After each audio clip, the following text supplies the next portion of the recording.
now from the stretch. Here comes the 1-1. Breaking ball, slow chopper to the left side of the infield. Third baseman Torres scoops it up across the Glover at first for out number 3. So the Spartans get a runner aboard on the 2-out walk, but leave him stranded, and we head to the bottom of the first. Tampa nothing, and Eckerd coming to bat.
Going to the bottom of the first, it's David LeBron on the hill for Tampa.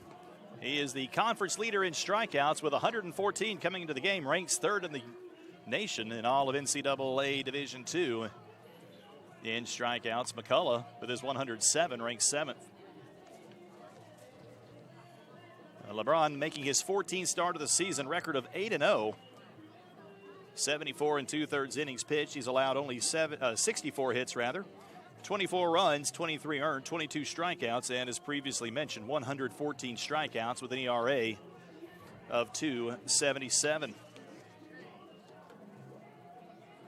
Tritons expected to see 3 right-handers this weekend, with LeBron getting the start tonight, and tomorrow the probable starters are Kevin Pimentel and Clay Helvey. McCullough will be the only left-handed starter that you'll probably see this weekend.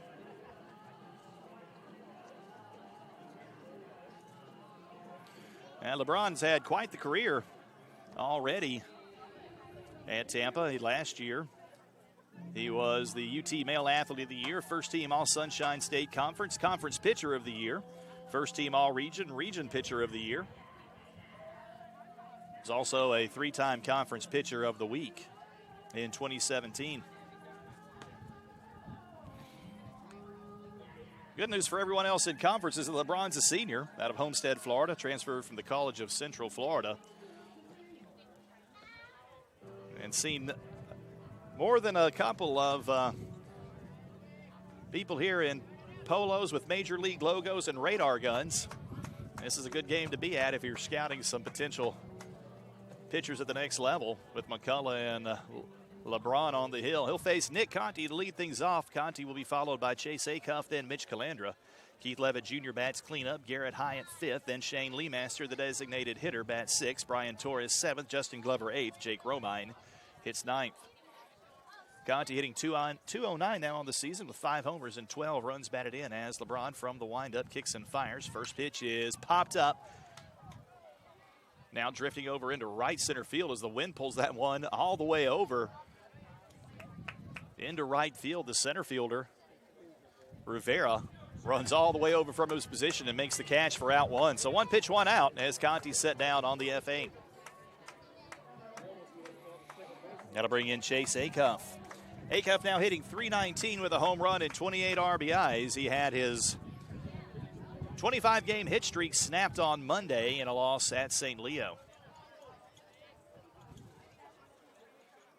Infield, outfield straight away here as Acuff waits for the first pitch, shows bunt, pulls it back, and there's a fastball at the knees for a called strike 1.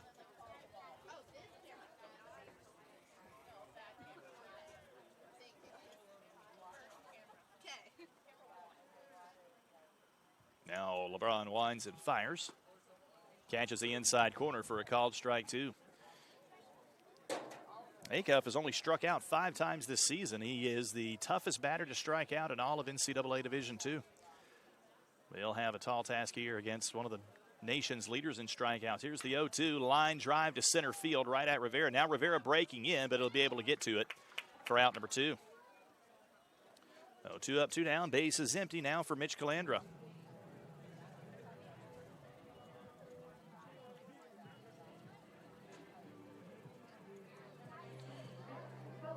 Calandra, after a good series at St. Leo, hitting .340 on the season, 2 home runs, 29 RBIs, and now with 183 hits in his career, he's nearing that 200 mark, would become the 9th player in program history to do so once he gets there. Will be early in the year next year. A first pitch, a check swing, foul back into the fence. Conference play continues next week, but Eckerd's bye week falls on the last week of conference play, so with the Tritons not in position for a regional bid, this will do it for Eckerd after the games on Saturday. Check swing low, appeal down to field umpire, says he did not go, and the count even at 1-1.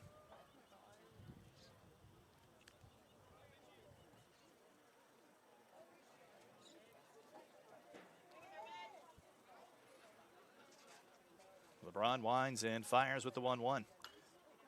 Fouled off out of play. Now Calandra behind in the count 1-2. Full slate of conference action today. I'll bring you some of those matchups and scores at the top of the second.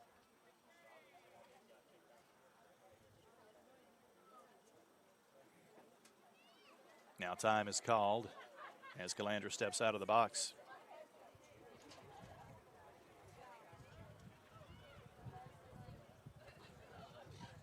Here's the 1-2. Swing and a miss on a ball in the dirt. Does get away from the catcher. Throw down to first just in time for the 3rd out of the inning as Servin has to run that down. And Harrison Bragg makes a nice scoop out of the dirt to retire the side as Calandra becomes LeBron's first strikeout victim. And only 8 pitches does it take LeBron to get through the first. 1 inning in the books. No score between Tampa and Eckerd as we head to the top of the second.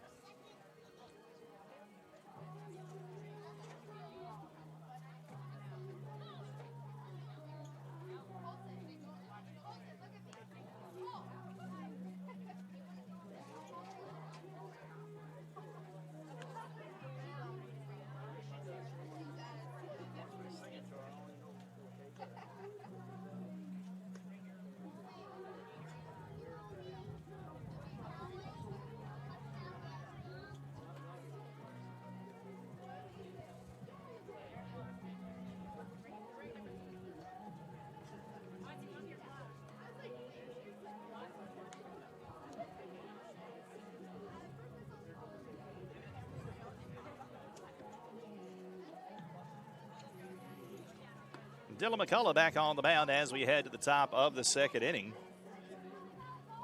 Looking around the conference, St. Leo and Florida Southern playing 2 today.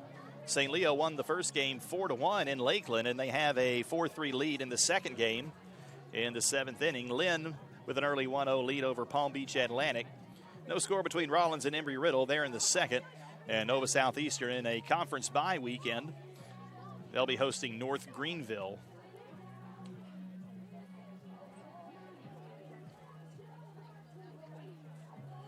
It'll be Bragg, Kryl, and Rivera due up for Tampa as we head to the top of inning number 2 if anyone gets on Smith. Bragg, a big bat in this Tampa lineup. He's hitting .319 with 15 home runs and 49 RBIs.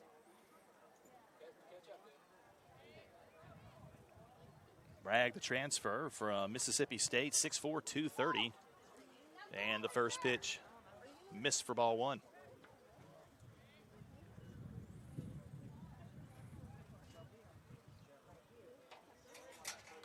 Foul back into the fence behind home plate. Count even at 1-1. Torres at third, playing deep and almost directly on the line. Harrison Bragg is a massive young man, 6'4", 230. Here's the 1-1. Misses high, 2-1. Tampa hasn't showcased its usual power this year. They've really been successful with pitching. Team ERA ranks in the top 10 of the nation. There's a swing and a miss, count even at 2-2.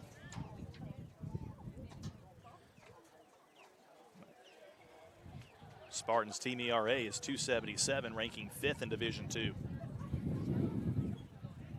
You look at that lineup, pitching rotation rather. There's a breaking ball, line drive into the gap in right center field for the first hit of the game. When bounces out near the warning track, Romine backhands it and cuts it off, but Bragg will lead off the top of the second with a stand-up double.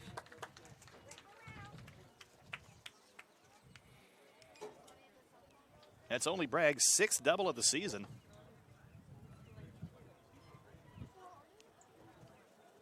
Usually when he gets aboard with an extra base hit, he puts it over the fence. But he's aboard with nobody out now for Connor Cryle. Cryle hitting .297 with a home run and 28 runs batted in this season. McCullough stranded a runner at second in the first, but he did it with 2 outs. Now we'll have to find a way to do it with nobody out in the top of the second. Here's the first pitch as a breaking ball high for ball 1.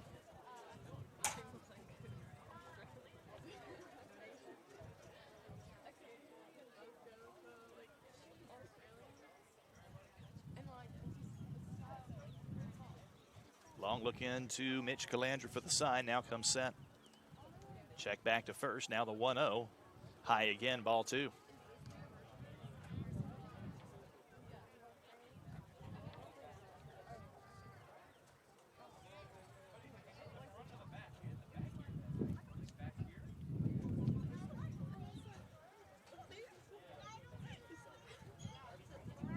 Check back to second. Now the 2-0. High again, ball 3. After the leadoff double by Bragg, McCullough has now fallen behind Connor Cryle, 3-0. Running into a little bit of trouble right now here in the top of the second. See if he can get out of it. Can't afford to give Tampa too many runs with the pitching staff they have, top to bottom from starters to relievers. Very few chinks in that armor. There's a fastball in at the knees for called strike 1 as Cryle's taking all the way.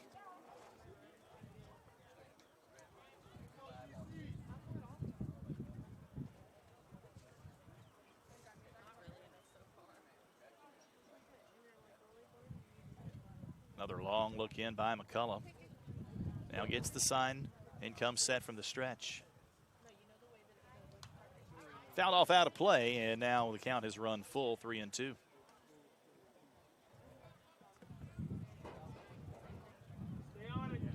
Good crowd out here today at the Turley Athletic Complex on a beautiful Friday afternoon/evening. It's a little windy. With the high getting up into the low 90s today, that breeze feels really good. Now the payoff pitch, high, ball 4.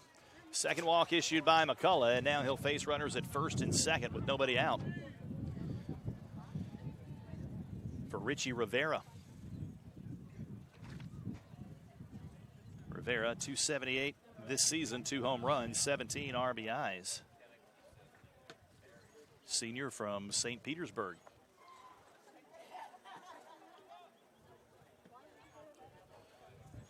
Speaking of bullpens, Eckerd has been somewhat depleted by injury, and McCullough would be great if he could get 7+ tonight.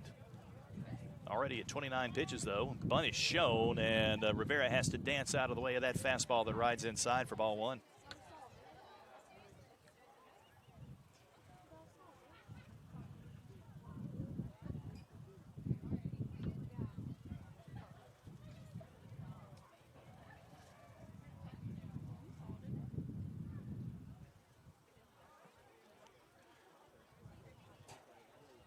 Glover not holding Cryle on at first base. Here's the 1-0. Bunt shown again, and McCullough misses way upstairs for ball 2. And now time to be called as the second baseman, Nick Conti, comes over to try to settle his fellow junior down. A 2-0 count with runners at first and second. Nobody out to Richie Rivera.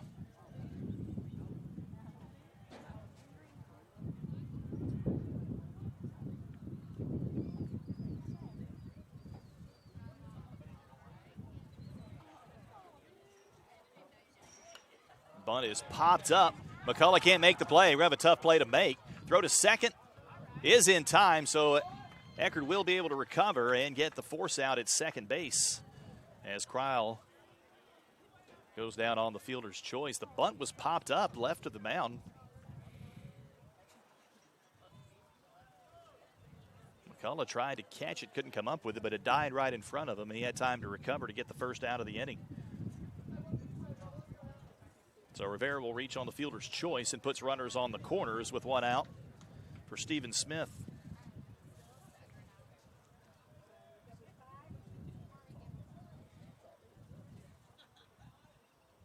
Swing and a miss on the first pitch for strike one. That does still go down as a sac bunt, though, as the lead runner was able to safely advance.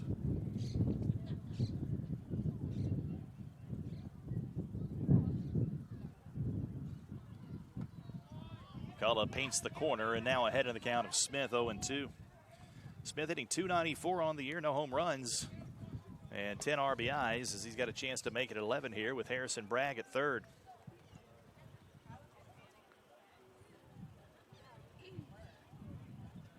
Now the 0-2. Outside ball one. McCullough looking for his first strikeout of the game. Spartans, an amazing 23-1 in conference play. The only game they lost was the final game of a 3-game series at Nova Southeastern. Throw back to first as Rivera back in easily.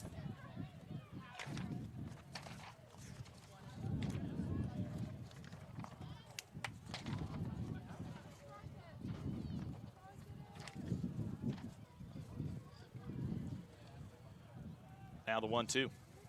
High ball two. And McCullough has missed upstairs quite a bit so far this inning. It was March 3rd when Tampa had its last conference loss, 7-5 at Nova. Since then, they've swept St. Leo, swept Berry, swept Lynn, swept Embry-Riddle, swept PBA, swept Rollins. Big series next weekend with Florida Southern. Fouled back and out of play onto the softball field. Count remains 2-2.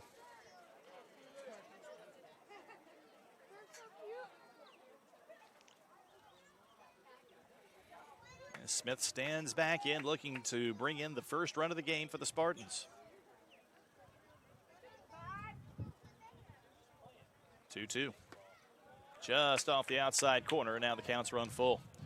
McCullough's thrown a lot of pitches this inning already, and just only has one out.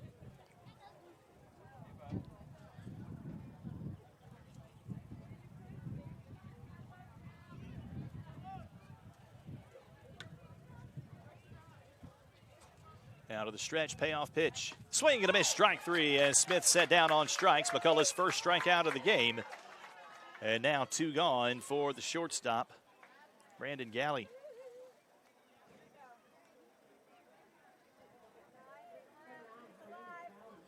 Galley hitting .255 on the season with a home run and 18 runs batted in.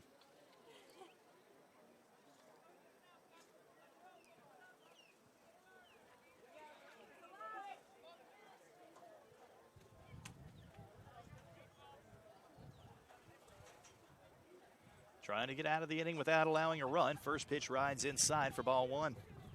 Bragg doubled to lead off the inning, then Connor Cryle walked to put runners at first and second with nobody out.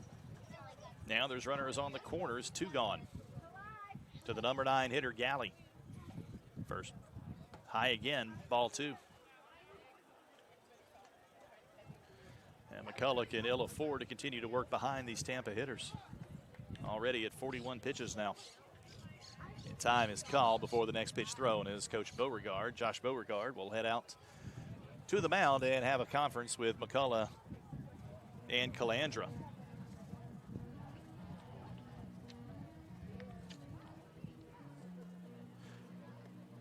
And this is a big series for the Spartans. As mentioned during the pregame, or in the first inning rather, Spartans at 23-1 in conference play. And have the opportunity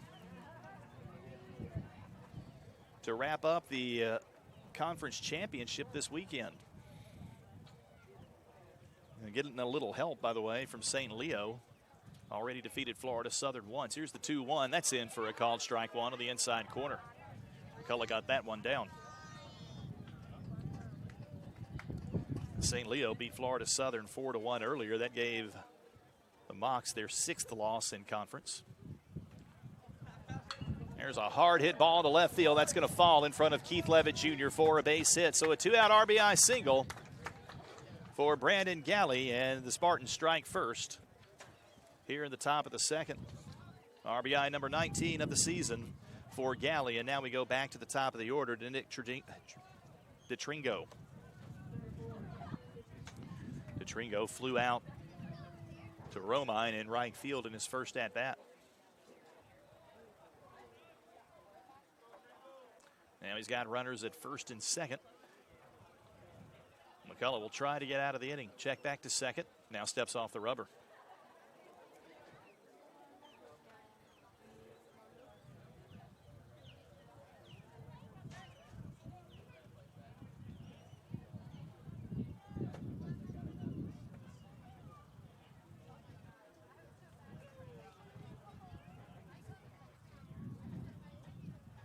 Again, another look back to second as Rivera dancing around near the bag. Acuff slides in behind him. No throw, though.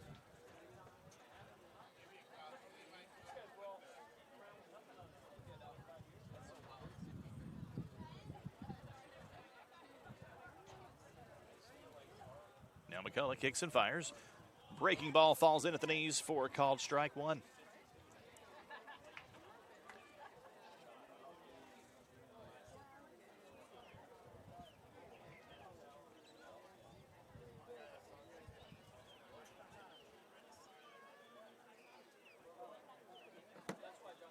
Double a walk, a fielder's choice, and then a single.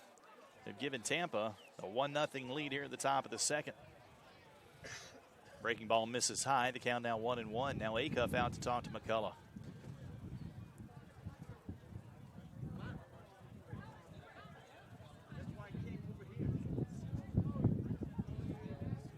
Been a long top of the second. Triton's trying to get out of it with only 1 run allowed.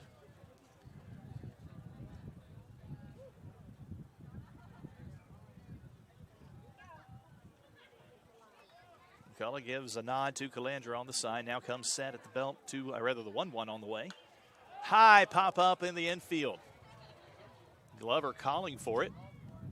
And he's got it for the 3rd out of the inning. So the Spartans put 2 aboard with nobody out, but only able to get 1 run out of the inning. We go to the bottom of inning number 2. Spartans now lead it 1-0.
Heading to the bottom of the second, it'll be Levitt Jr., Hyatt, and Lee Master due up for the Tritons. Eckerd will see if they can make David LeBron do a little bit more work than he had to in the first. LeBron retired the side in the first inning on only 8 pitches. Spartans certainly made McCullough do work in the last inning. McCullough now up to 46 pitches, had 28 in the second.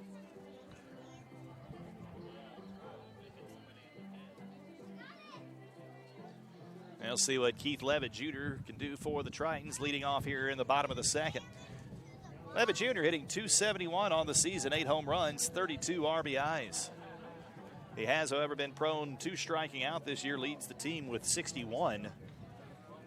And now facing a high strikeout pitcher. See what he can do here against David LeBron.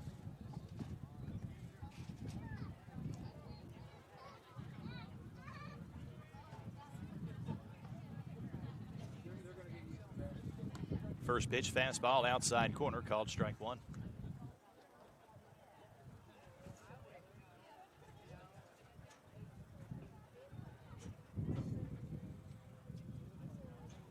Working from the center of the rubber. That one's in the dirt from LeBron. Count even at 1-1.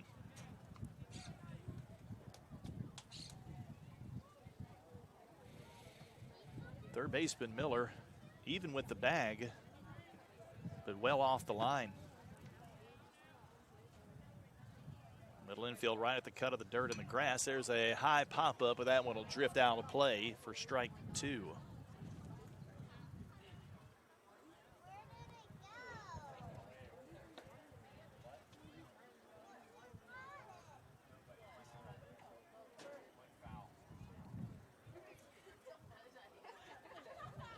A 1-2 to Keith Levitt Jr.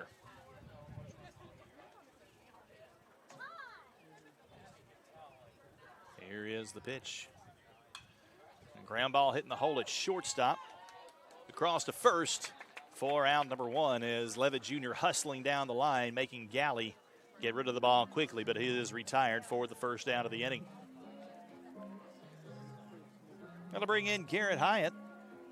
Hyatt, the team's leading hitter amongst active players, hitting .346 on the year with 2 home runs and a team-high 33 runs batted in.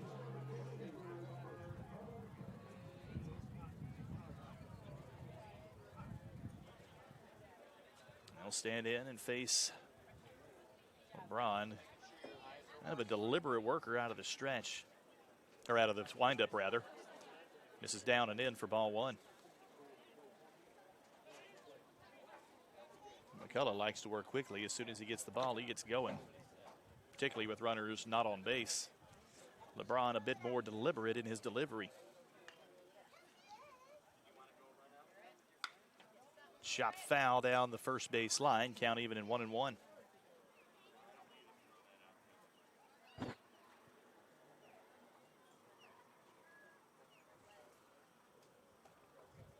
These two teams back here at the Turley Athletic Complex tomorrow. Doubleheader beginning at 3. We'll have Senior Day at 2:30. And we'll air that here on the Triton Sports Network. Here's the 1-1. Rides up and in just underneath the chin. Hyatt 2-1 now to count. Hyatt also leads the team in walks, 31. Draw an OBP of 460. He's had a very good year in his junior season. Here's the 2-1. Popped him up on a high fastball. Galley looked like he was calling off third baseman Miller, but Miller, drifting into foul territory, ends up making the catch for out number 2.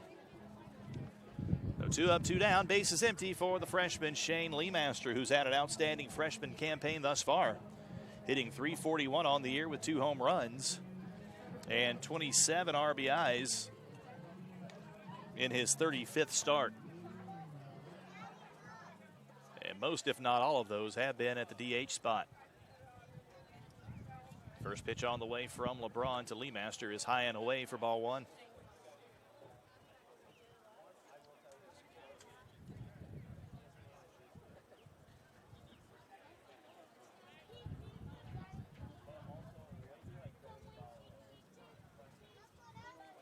Now the 1-0. Swing and a miss for strike one on a pitch down at the knees. Not a bad one to swing at. Leemaster just couldn't catch up with it.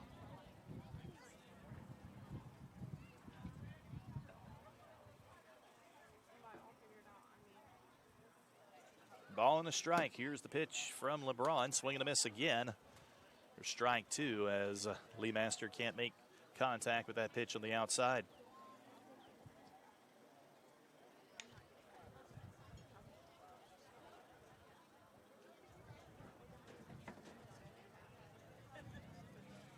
Now the 1-2 from David LeBron.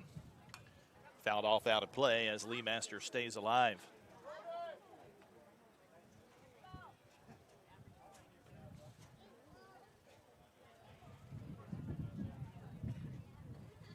Triton still looking for the first base runner of the game as LeBron has set down 5 straight, looking to make it 6 with a 1-2 count on Leemaster. Winds and fires. For strike 3 as Lee Master chases a slider down and in. It's in the dirt, but Servin able to scoop it up and get it down to Bragg in plenty of time for the third out of the inning. So LeBron sets the side down in order once again in the second. As we head to the third, Spartans lead 1-0.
Top of the third, it'll be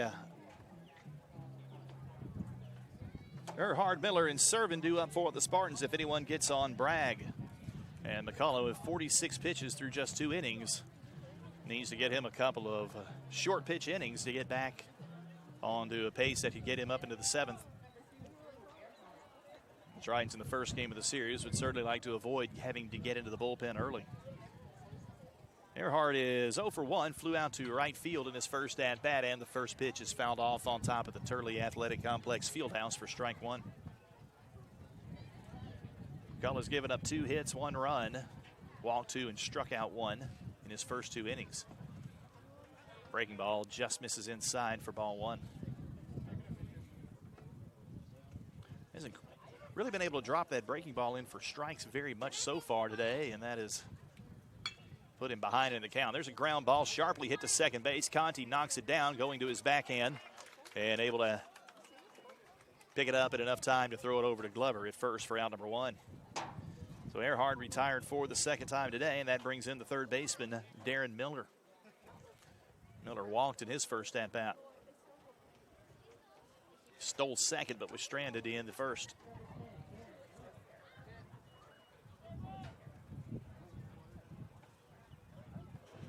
First pitch, breaking ball, just high for ball 1.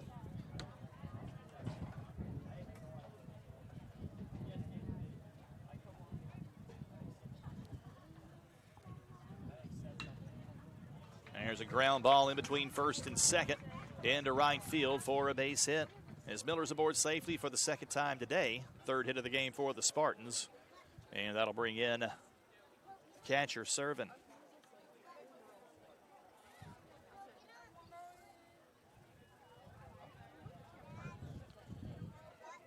Servin 0 for 1, grounded out to third in his first at-bat.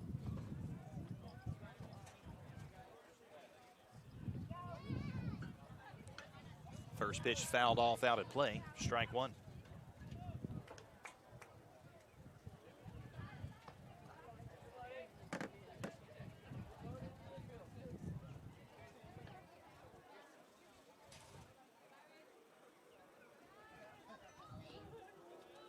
Fastball over but low, count even at 1-1. Miller did steal second back in the first after he reached on a walk.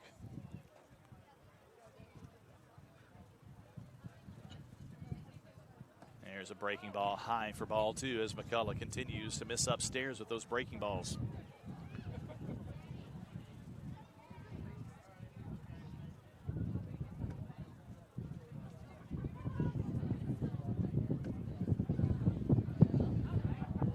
Servin chases one way up and away, frustrated with himself.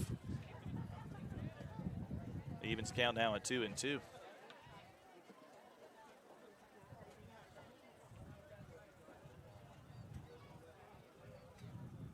Out of the stretch, McCullough kicks and fires with the 2-2. Swing and a miss, strike 3 as that one into the zone. And Servin came up empty for the second out of the inning. Second strikeout for McCullough. And that'll bring in Harrison Bragg, the big first baseman.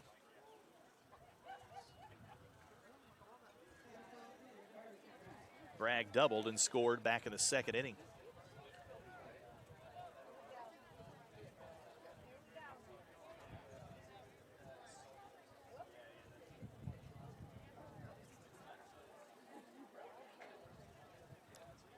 First pitch from McCullough on the way, hit hard into right field. Going back is Romine, and it's off the wall. Miller rounding third. He'll be held up there as Bragg hits his second double in his many at-bats. That's double number 7 on the season. Now runners at second and third, 2 outs for Cryle.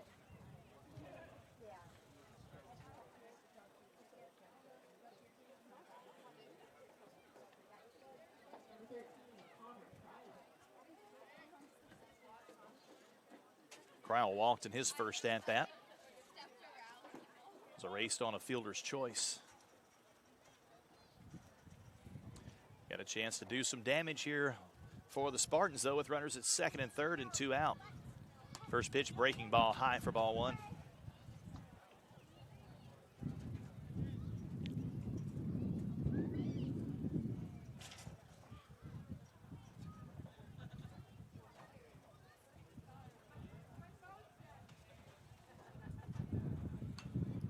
The 1-0 popped up foul out of play behind home plate.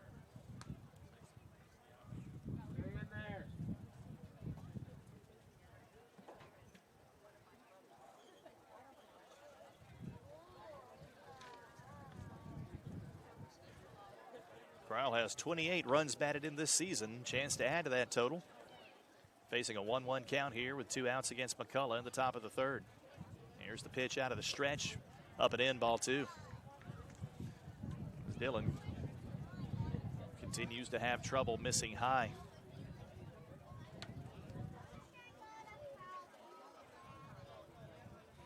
Tampa took 2 out of 3 from the Tritons last year at Tampa. Eckerd won the rubber game of that series, or like the rubber game, the final game of that series, 11-5. There's a line drive, but that'll be foul down the left field line as it slices into the Tampa bullpen. Evens the count at 2-2. That win over Tampa last year for Eckerd was the program's first since 2005.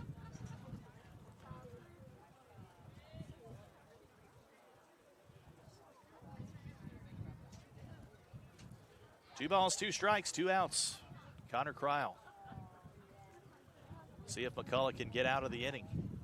Long look in now out of the stretch, kicks and fires. Fastball in the dirt and through the legs of the catcher, Calandra. As Miller comes in easily from third to score the second run of the game.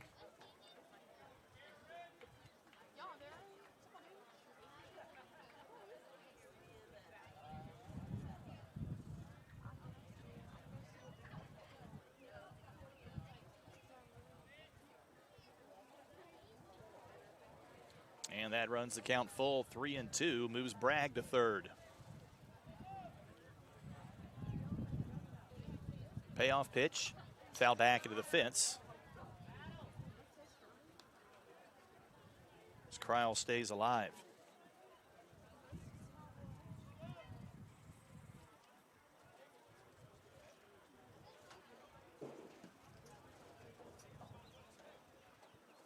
Payoff pitch again. Outside ball 4. So Cryle walks for the second time today and has runners on the corners now with 2 out once again for Rivera. Rivera actually came up with runners at first and second. Nobody out in the second. Popped up a bunt, was able to reach first. As the lead runner at that point, Bragg, got to third. And Cryle, who was on first at the time, was forced. And Rivera will be swinging away here. Runners on the corners and 2 outs. First pitch is over but low for ball 1.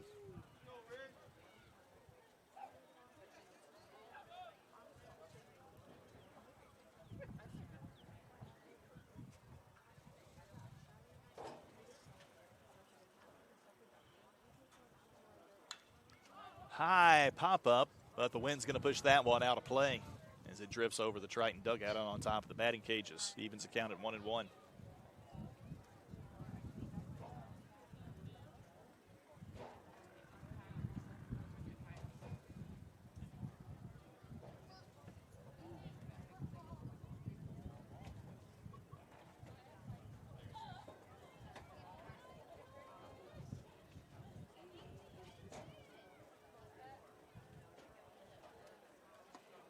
1-1, misses inside, 2-1.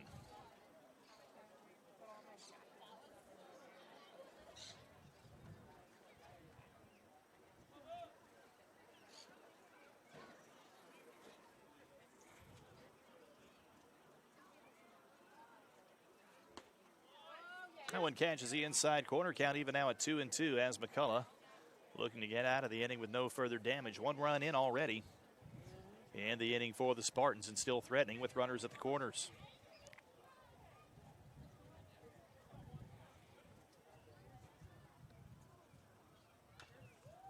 Chopped off his leg. It stayed in fair territory, but the play was ruled dead. They're able to stay alive here with a 2-2 count, 2 outs.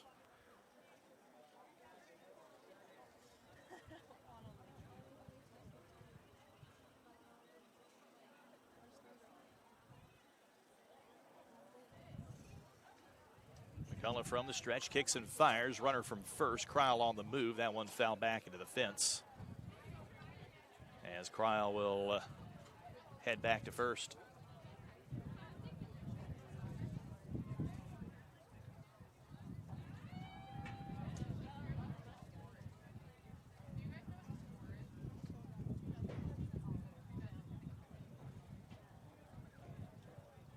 The 2-2. Swing, foul tipped into the glove of the catcher, Calandra, for strike 3. Third strikeout of the game for McCullough, and the Tritons get out of the inning without any further damage, though the Spartans do put one more on the board on 2 hits, 2 runners left on. We go to the bottom of the third. Spartans leading it 2-0.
Bottom of the third, it'll be the bottom third of the order due up for the Tritons with Torres, Glover, and Romine if anyone gets on. Back to the top and Conti.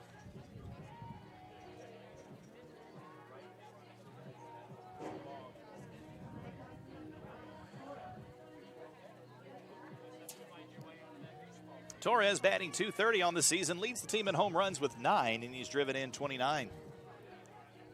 Had a home run on Sunday at St. Leo. Here's the first pitch. Up and in, ball 1, due the transfer from Mercy College in New York.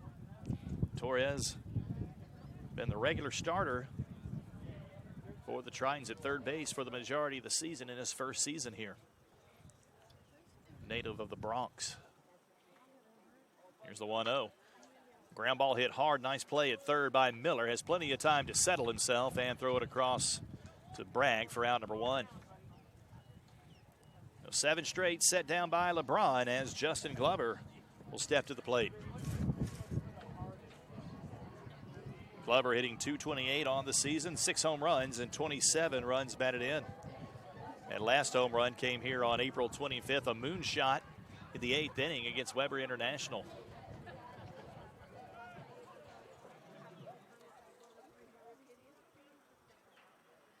LeBron's first pitch on the way outside for ball 1.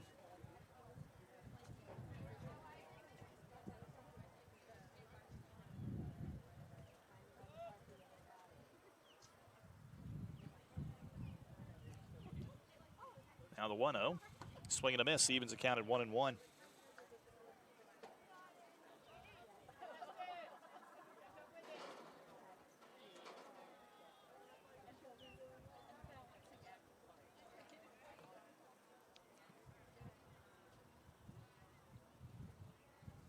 The 1-1 upstairs, ball 2. Triton still looking for that first base runner against LeBron here in the third.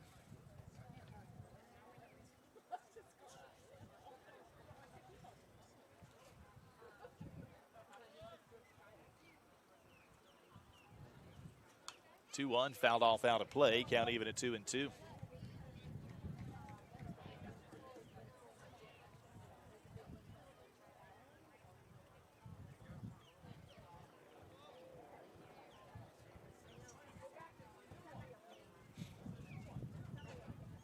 LeBron with a long look into serving. Now comes with the 2-2 hit hard, but foul down the first base line. As Glover got out in front of that one. Pulled it foul.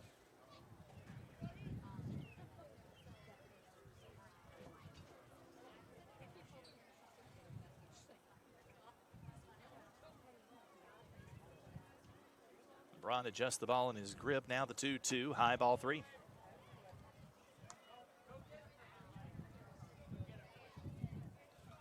Glover has now worked the count full, 3-2.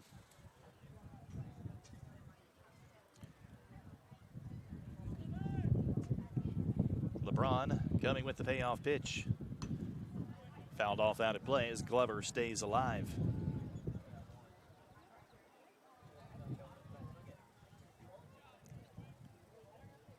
LeBron has been very efficient so far. Only 23 pitches thrown before Glover stepped to the plate. Now Glover putting him to work a little bit here. 7th pitch of the at-bat on the way to Justin. And here it comes.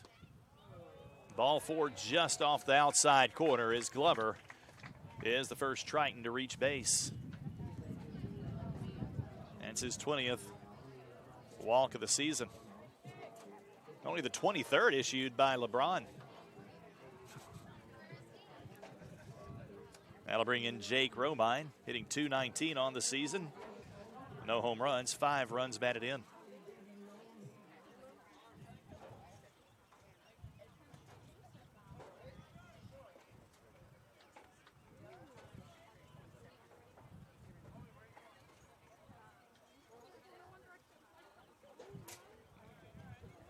Romine chases a slider down and away for strike 1.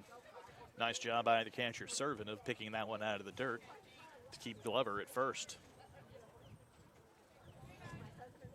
Triton still looking for the first base hit. If Romine can deliver.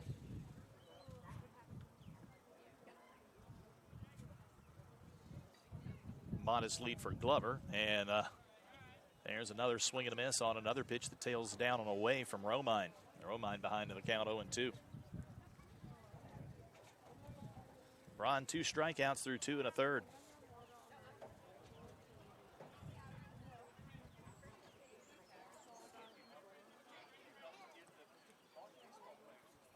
Look back to first. Now LeBron will come set from the stretch. Here's the 0-2. Swing and a miss, strike 3 as he throws almost the same spot, 3 pitches in a row, and Romine swings and misses each time. 2 gone now, back to the top of the order. It goes to Nick Conti. Conti flew out to shallow center field in his first at-bat.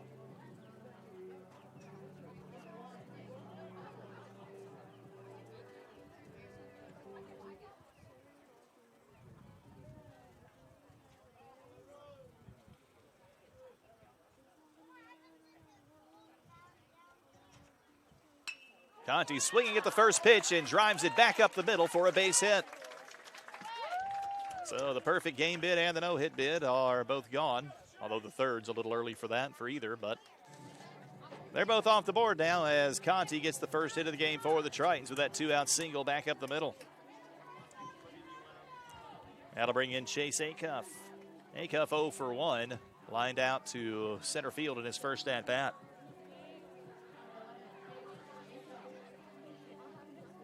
Acuff did see his 25-game hitting streak come to an end on Monday. However, drew a walk in that game, so his on-base streak currently sits at 26. LeBron again from the stretch. Neither runner being held on. First pitch catches the inside corner for a called strike one. Tampa got one in the second, one in the third. Triton's looking to answer here in the bottom half of the third.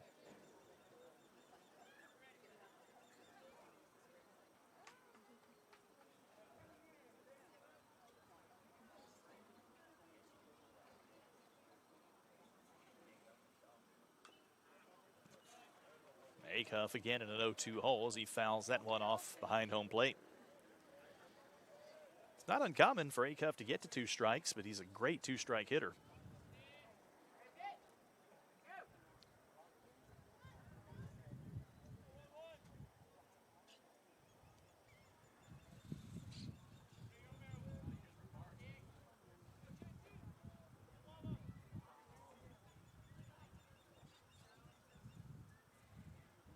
Two looks back to second. Now the 0-2 from LeBron. Swing and a miss, strike 3. As Acuff down on strikes, only the 6th time this season that's happened. 3rd strikeout of the game for LeBron. 4th strikeout of the game, rather, for LeBron. And the Tritons strand 2 in the bottom of the third. Third away home as we go to the top of the 4th. Spartans lead 2-0. Does it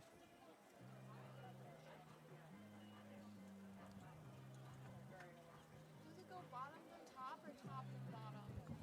Did it get off?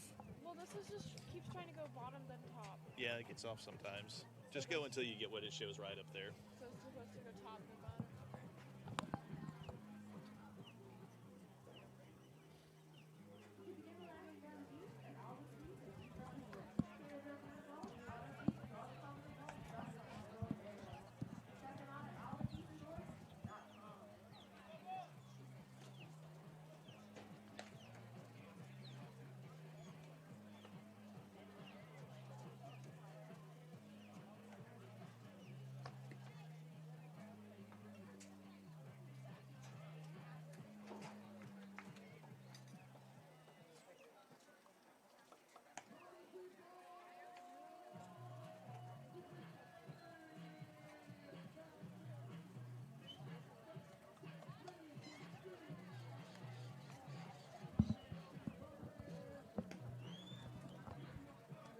Going to the top of the 4th, it'll be Smith, Galley, and DeTringo due up for the Spartans if anyone gets on Eckerd.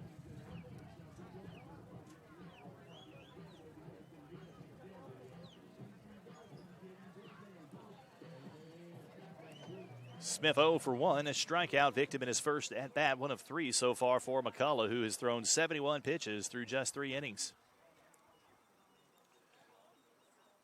Well, this being final start of the season, as the first pitch is bunted. McCullough giving chase with the glove, scoops it over to Glover at first for out number 1. Great play by Dylan McCullough coming off the mound. The only option he had was to use his glove, scoop it up over to Glover, and it was right on the money. 1 pitch, 1 out in the top of the 4th, and that certainly will help McCullough. That'll bring up the shortstop, Galley. Galley is 1 for 1 at an RBI single in the second. Comes up here with the bases empty. First pitch from McCullough. Down and in, ball 1. Infield, outfield, basically straight away. Center fielder Hyatt shading just a hair towards left. Third baseman Torres near the line behind the bag. There's a chopper right to Torres down the line. Makes a nice play to his backhand side. Throw to first in time for out number 2. A nice play by Torres. Position right where he needed to be. Had to steady himself, though, as he backhanded that one off the short hop. Still had time through a strike across the diamond for the second out of the inning. 2 up, 2 down. Back to the top of the order it goes to Nick DeTringo. I keep wanting to put the T before the D. DeTringo. He's 0 for 2. Flown out to right and popped up to first. First pitch from McCullough is a breaking ball. That one catches the inside corner for strike 1.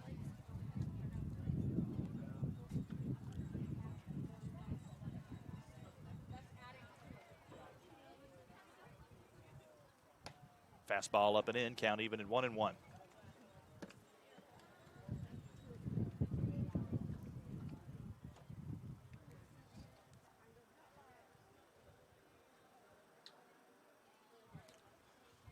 1-1.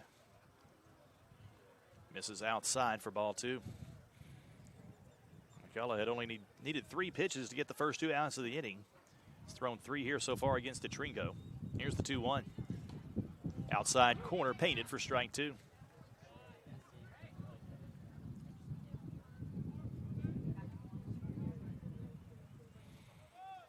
2 balls, 2 strikes to Nick Tringo. McCullough looking for his first 1-2-3 inning. There's a breaking ball hit hard into left field. Going back is Levitt Jr. He's got plenty of room, though, and he hauls it in front of the track for out number 3. So the Spartans set down in order at the top of the 4th, and more importantly than that, a single-digit pitch inning for McCullough. As we go to the bottom of inning number 4, Spartans still lead 2-0.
Being a champion takes more than talent, more than the perfect pass, more than using your head.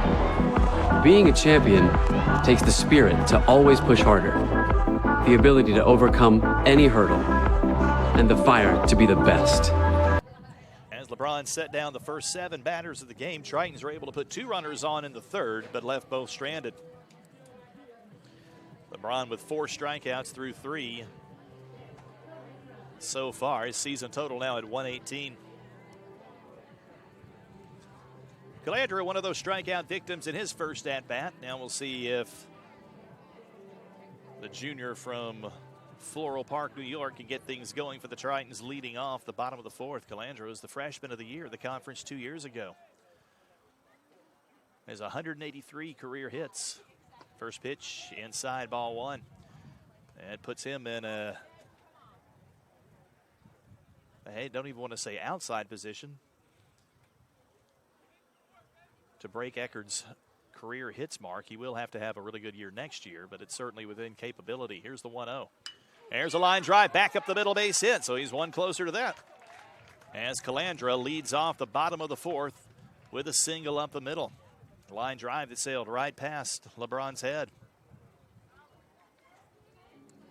Hit number 2 for the Tritons. That'll bring in Keith Levitt Jr.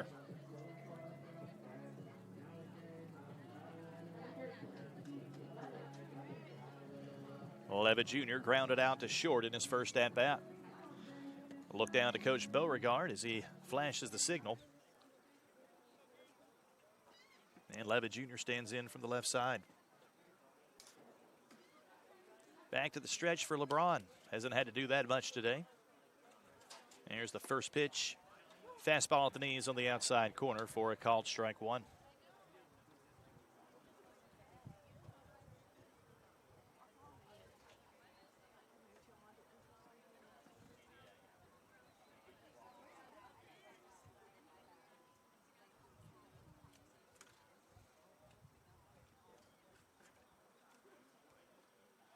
And in the dirt for ball 1. Servin does a nice job of keeping that one in front of him. Calandra stays put at first.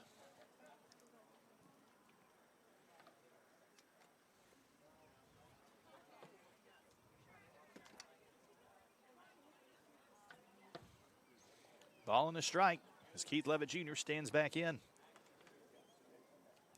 8 home runs and 32 RBIs on the season so far for Levitt Jr. He could tie this one up with one swing of the bat with his 9th of the year.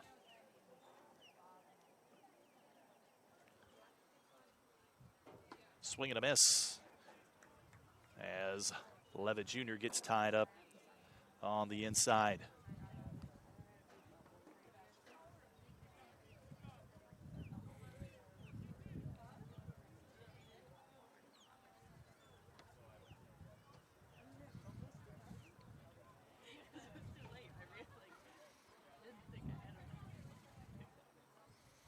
Now the 1-2 fouled off over in front of the Spartan dugout as Levitt Jr. stays alive.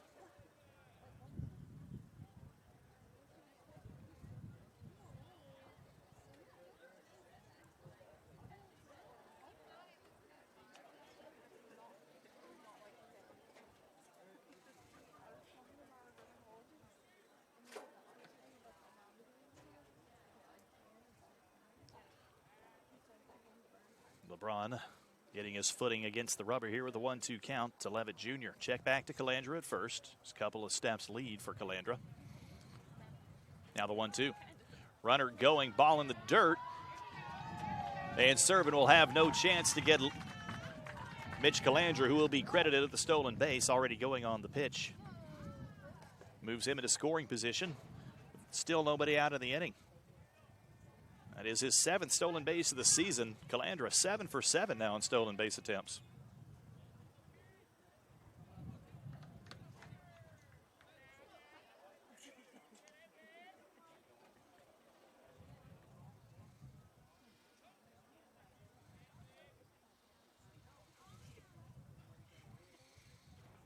Now the 2-2.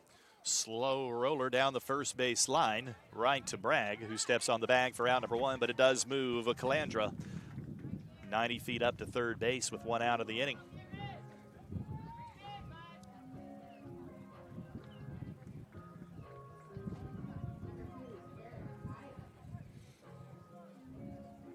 So that'll bring in the team's RBI leader, Garrett Hyatt.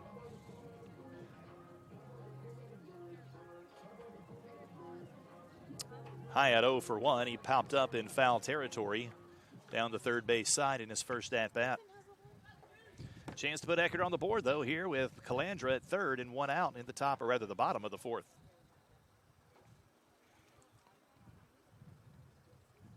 Back to the windup. First pitch is a soft line drive and nice play at second base. Making a sliding catch is Drew Ehrhard for out number 2. Didn't have quite enough to get over Ehrhard's head into the outfield. 2 gone now for Shane Leemaster.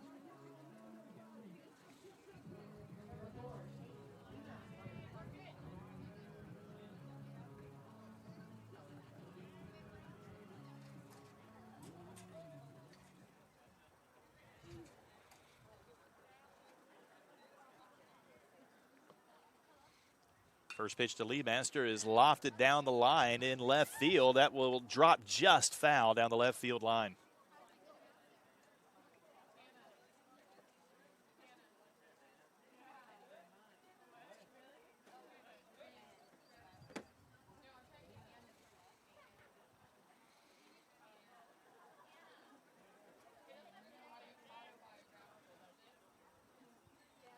Oh, and 1 as Leemaster barely missed driving in Calandra for Eckerd's first run of the game.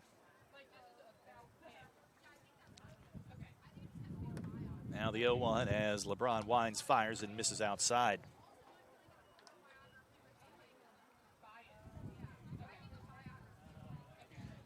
Wind continuing to blow out and across to right field.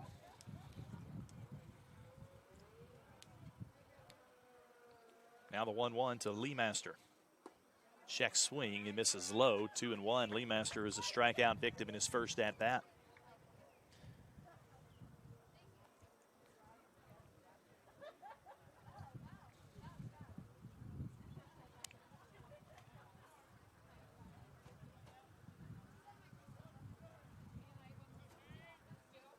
Now LeBron with the 2-1.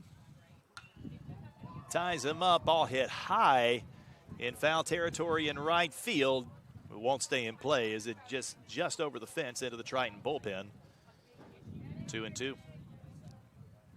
Wind might have helped push that one a little bit out of play as the right fielder DeTringo there in time to make the catch, just didn't have an opportunity.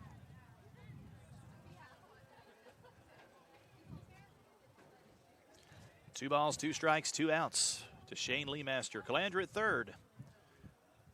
See if Eckerd can get him home for the first run of the game for the Tritons. Swing and a miss, strike three, as Leemaster comes up empty on the breaking ball from LeBron. Fifth strikeout of the game for David LeBron, and the Tritons strand a runner at third. We go to the fifth inning. Spartans still leading Eckerd 2-0.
McCullough takes his last warm-up tosses and back on the hill for the fifth inning, where he'll face the 2, 3, and 4 hitters for the Spartans and Eckerd, Miller, and Servin if anyone gets on Bragg. 8-pitch inning for McCullough in the fourth, and that was much needed as he had 71 pitches through 3. And if he can have another short pitch inning here, help get him back on pace to hopefully get into and maybe through the seventh. Third time through the order for the Spartans. Eckerd is 0 for 2. First pitch, a chopper back up the middle. Conti near the bag, across to first, makes the play for out number 1.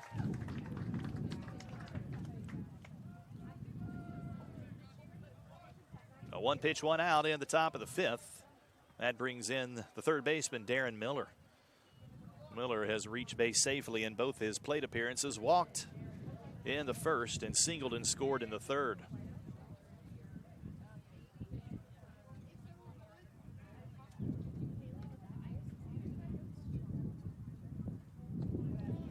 First pitch in for called strike 1.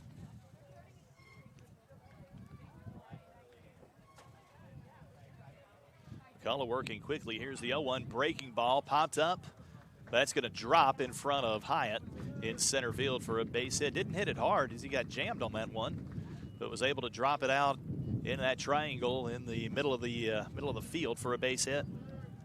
So Miller aboard safely now for the third time today. His second hit. That brings in Danny Servin. Servin 0 for 2 with a strikeout. Trying to turn a double play. This would be a nice place to get one. So Harrison Bragg will come to the plate in the sixth with nobody on. First pitch, high and away, ball 1.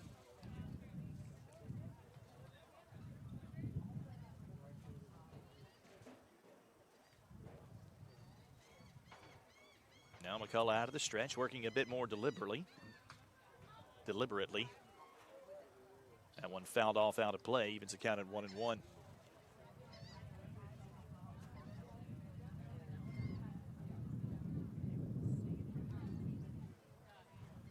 Slightly close stance for Servin as he awaits the 1-1.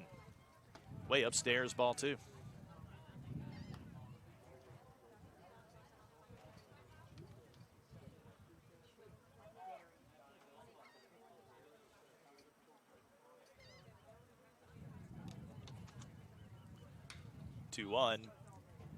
Fouled off out at play down the first base side. Count even at 2-2.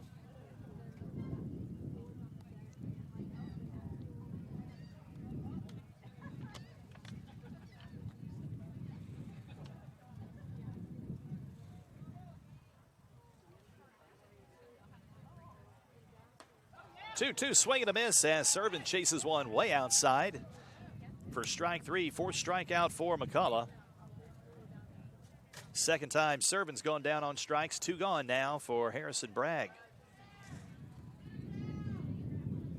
Bragg has a pair of doubles, both to right field. His first one, 2-hop the fence in right center.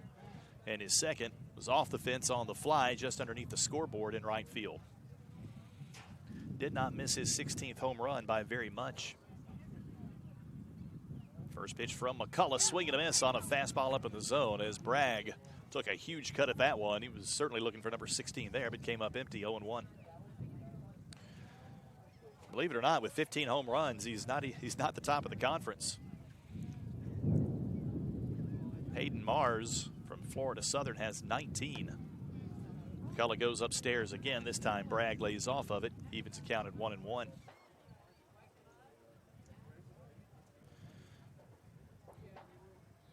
St. Leo about to finish a doubleheader sweep of Florida Southern, leading 9-3 in the ninth.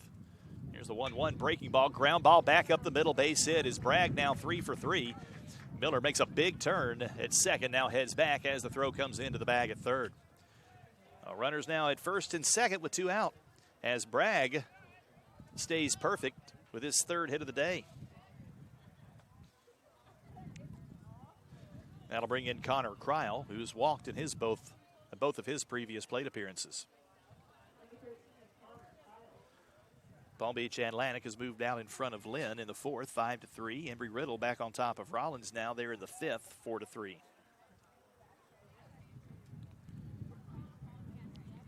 McCullough now at 90 pitches. Like to get a quick out here.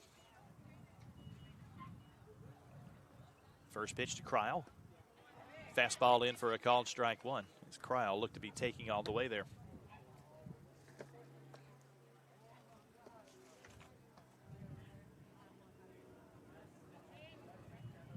With his 19th and 20th walks of the season in his first 2 plate appearances, that puts Kryl at the top of the team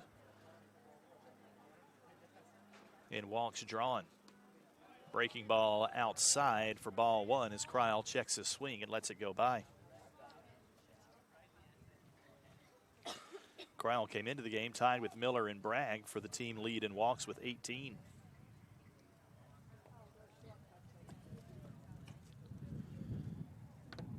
Miller's drawn 1, but Kryl 2. There's a breaking ball, sharply hit grounder to second base. Conti makes a sliding play and shuffles it over to Acuff, covering the bag at second for the 4-6 fielder's choice to get out of the inning. Well, the Spartans get a pair of hits, but leave both runners stranded as we head to the bottom of inning number 5. Spartans still lead it 2-0.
Bottom of the fifth, Triton still looking to break through here against David LeBron. They'll send the bottom third of the order, Torres Glover and Romine to the plate. Eckerd has stranded 3, including leaving Mitch Calandra at third in the bottom of the fourth. LeBron's been efficient so far, 2 hits allowed, 1 walk, struck out 5 through 4 innings, only 52 pitches. Torres 0 for 1.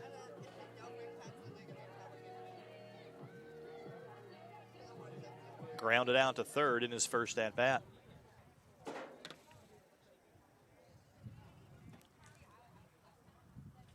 First pitch on the way, fastball at the knees, and a swing and a miss for strike one.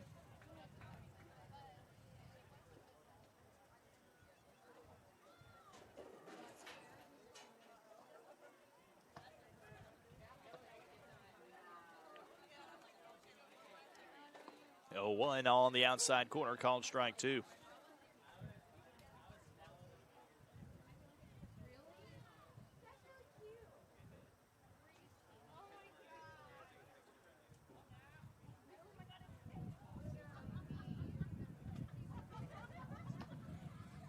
Now the 0-2 breaking ball, swing and a miss, strike three. So Torres down on strikes on 3 pitches from LeBron. 6 strikeout for LeBron, 1 gone for Justin Glover.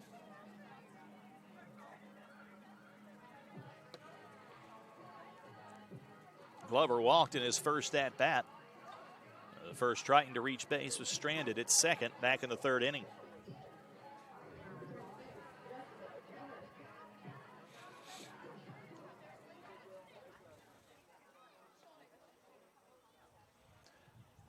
First pitch, swing and a miss.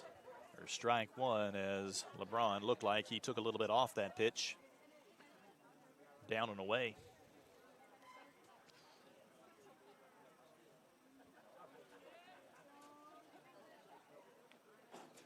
Now the 0-1, there's a ball off the end of the bat, but it gets just past Miller at third down the line for a single.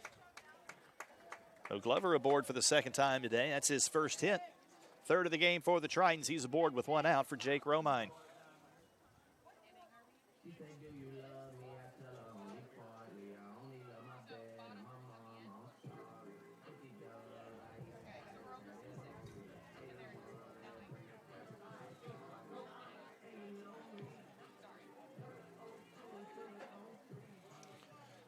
Romine 0 for 1, struck out in his first at-bat on 3 pitches. As LeBron back into the stretch. Here's the first pitch. Romine shows bunt, pulls it back, and takes it for ball 1.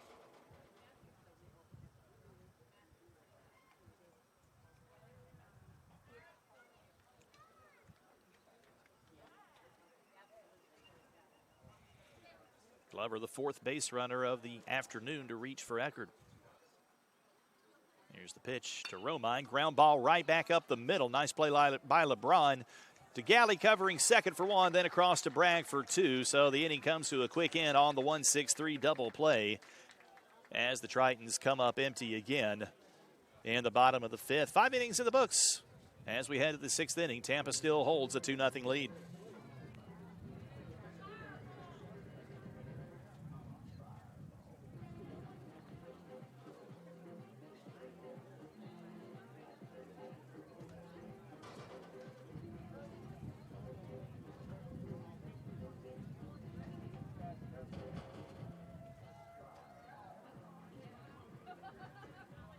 Up to make sure someone is okay. Get in the way and disrupt the situation. Notify an authority. Or walk them home safely. We can change the language around rape. We can make campuses safer for our teammates, our friends, and our classmates. We cannot be bystanders. Taking action isn't always easy, but it's on us to intervene. Because we can. Learn more and take the pledge at itsonus.org.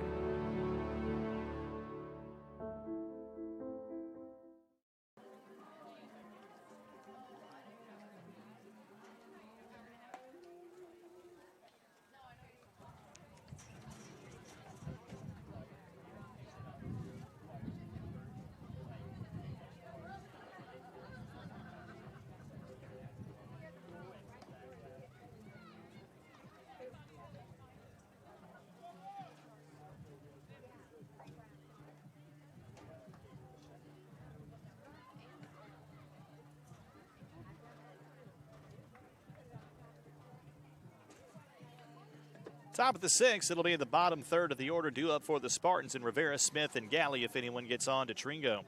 McCullough back onto the mound for his 6th inning of work. 93 pitches so far for the junior. He's given up 6 hits, allowed 2 runs, both earned, walked 3 and struck out 4. Richie Rivera is 0 for 1 with a strikeout. First pitch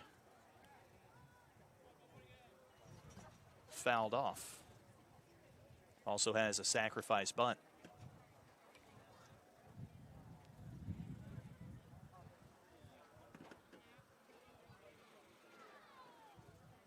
0-1 breaking ball. Rivera gets a piece of it, fouls it off behind home plate. Count now 0-2.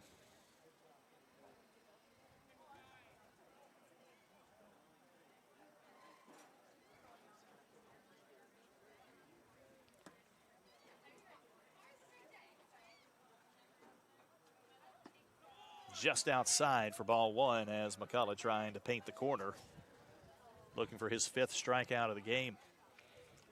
Now has 111 on the season with 4 so far in this contest. Misses high, 2-2. Take a quick look at the record book, see where that puts him. I believe, going off of memory, it puts him 4th. Joey Cuda had a 112 strikeout season and 113 strikeout season, as McCullough just misses high there and leaves his back turned to the mound for a couple, or to the plate rather, in frustration for a couple of seconds. Thought he had his 3rd strike. Now the payoff pitch to Rivera. Fouled back into the fence, and he stays alive, and the next pitch will be McCullough's 100th of the game.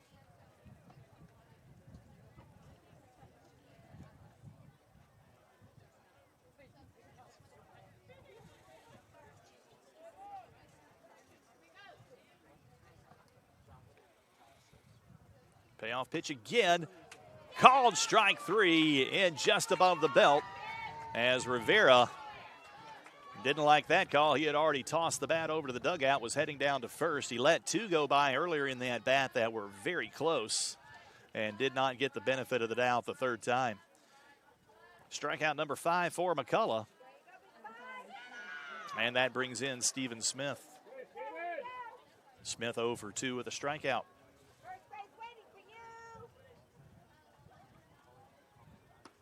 First pitch just misses outside for ball 1.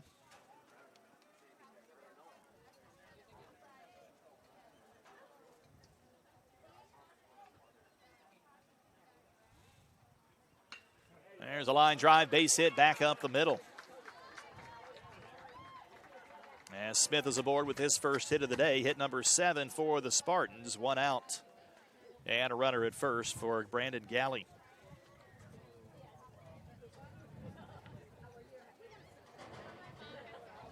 Galley is 1 for 2 with an RBI single in the 2nd.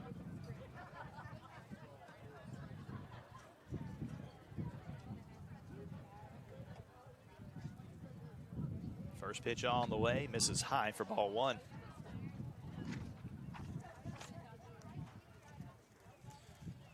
Smith 3rd on the team in stolen bases with 11. He's only been caught once. A decent size lead over at first as McCullough kicks and fires. High and away. Oh, on the corner apparently for strike 1. That one looked like it was out of the zone. But McCullough got the call there. Evens accounted 1-1.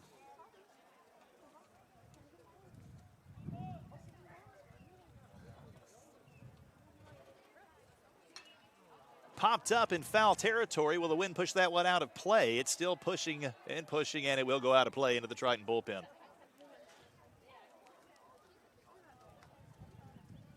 Count now 1-2.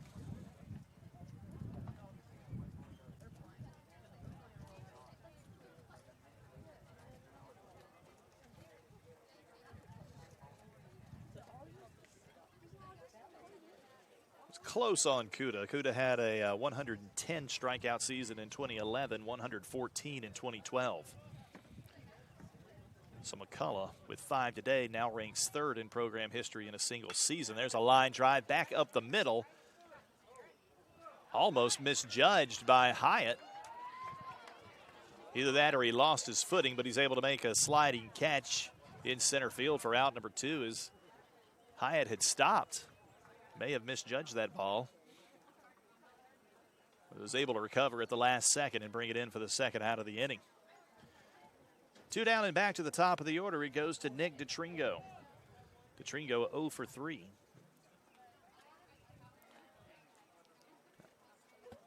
So far today. Out of the stretch, first pitch to DeTringo. Chopped foul down the third base line. Florida Southern mounting a comeback in the bottom of the ninth against St. Leo. Trailed 9-3 going into the bottom of the inning, but now trail 9-7. Just have the score. Don't know if St. Leo closer Peyton Isaacson is in or not yet. Figure he is at this point. He leads the conference with 13 saves. And they got him hung up. Quick throw back to second base, and it scoops away from Acuff in the dirt into left field. So Smith took off a little early. Tritons had him, but the throw from Glover back to second base was in the dirt. Acuff couldn't scoop it. So Smith advances on the error, and that puts him 90 feet away from home plate.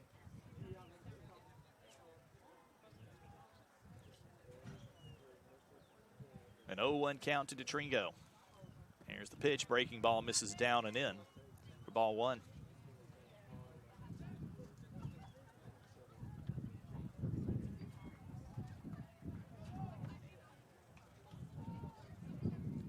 Now the 1-1. Breaking ball just high, ball two.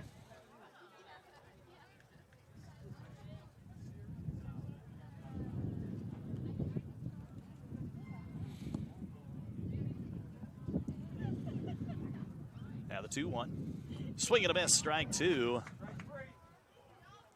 And that pitch tailed away from DeTringo. He took a mighty hack at it, but came up empty. 2 balls, 2 strikes.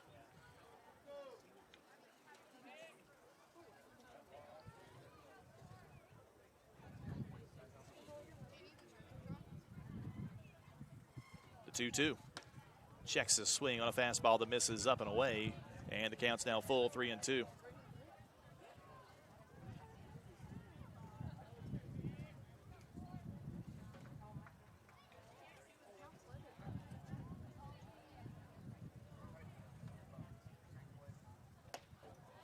There's ball 4.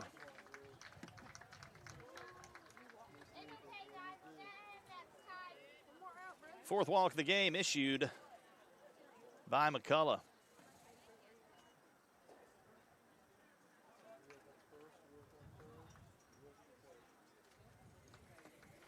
And the first time DeTringo has reached base today. That brings up Eckerd.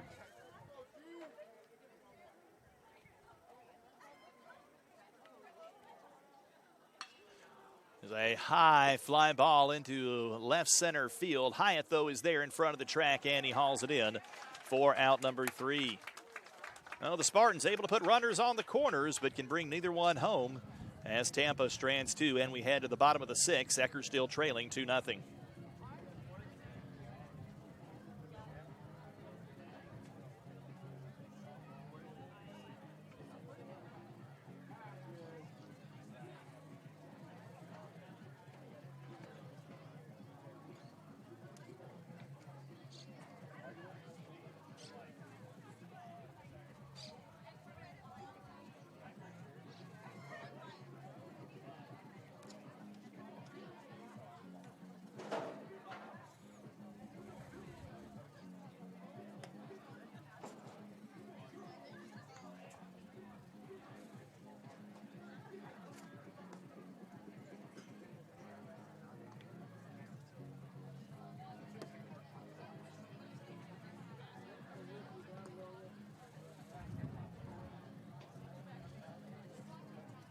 Comeback still on in Lakeland as Florida Southern has put another run on the board, now trailing 9-8 in the bottom of the 9th against St. Leo.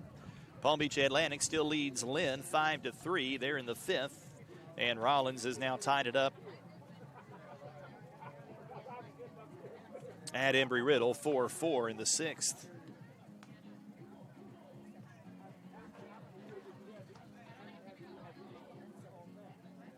No score reported from Nova Southeastern's non-conference game with North Greenville. Bottom of the sixth, it's back to the top of the order for the Tritons with Conti, Acuff, and Calandra. If anyone gets on, Levitt Jr. 2 runs on 7 hits, no errors so far for the Spartans. No runs on 3 hits and an error for the Tritons. Conti is 1 for 2, flew out to center field and singled to center in his last at-bat.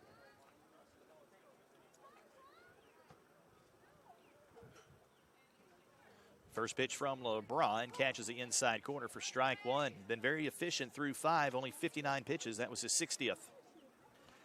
He's walked 1, struck out 6. So he's up 120 strikeouts on the season. Conti swings and misses at a fastball inside at the knees. He quickly behind in the count, 0-2.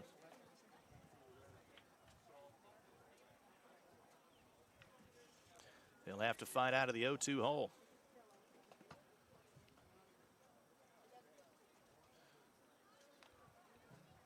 LeBron winds and fires.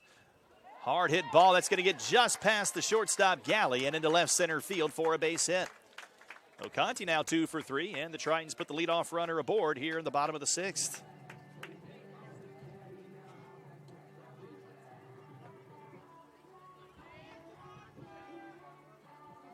First baseman Bragg is running over to the bench. I think he needs to change his glove out.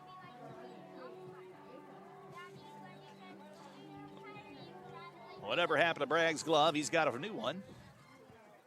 And heading back on to the field as Acuff stands at the plate. Acuff 0 for 2 with a strikeout. Got a nice red glove over there at first base now. As he and Conti, quick discussion. Probably about the fine color of that glove.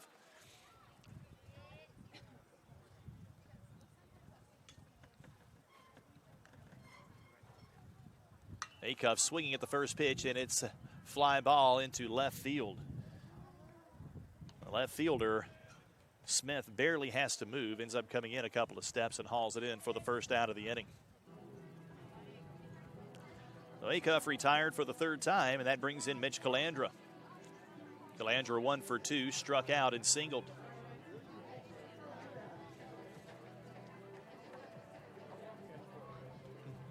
Pardon?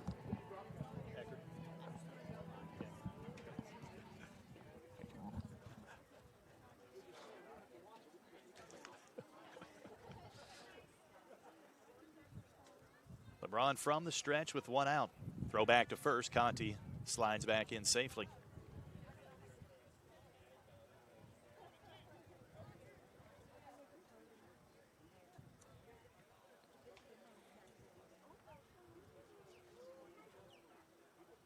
Tritons did ground to do an inning double play in the 5th. Try to avoid that here in the 6th. Fastball rides up and in on Calandra as he dances out of the way. 1-0.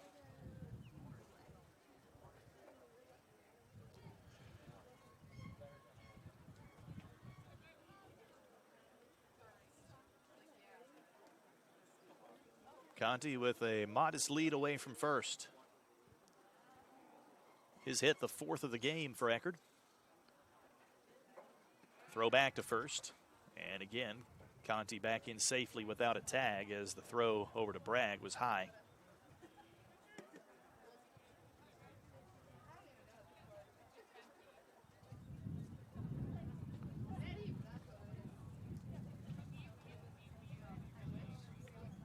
Now the 1-0 on the way. Swing and a miss. Conti on the run. Throw in time. Is the tag in time? Yes, it is.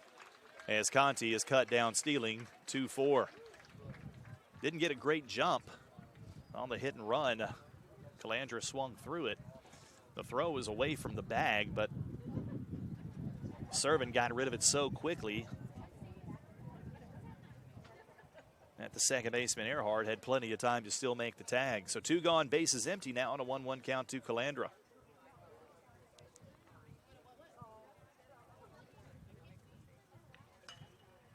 Fouled off down the right field side. 1-2.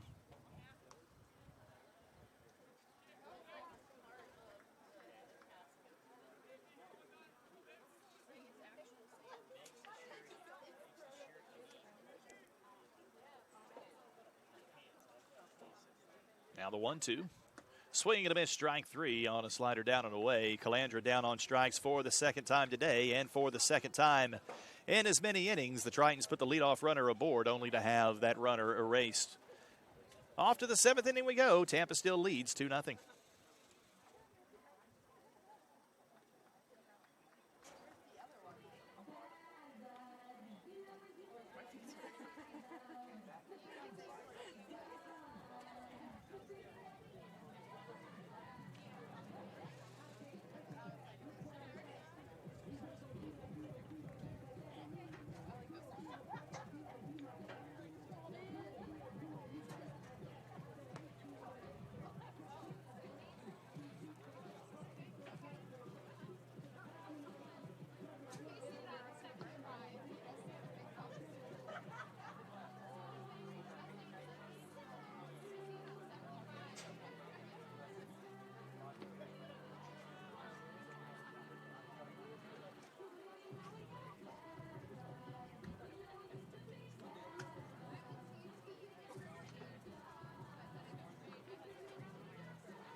Top of the 7th, as Dylan McCullough is back on the mound. 113 pitches so far for the junior. See if he can get through the 7th inning here. He'll face the heart of the Spartan order with Miller, Servin, and Bragg, if anyone gets on Cryle. Despite not having his best stuff today, McCullough's done a good job of battling. He's only allowed 2 runs on 7 hits, walked 4. He stranded several runners.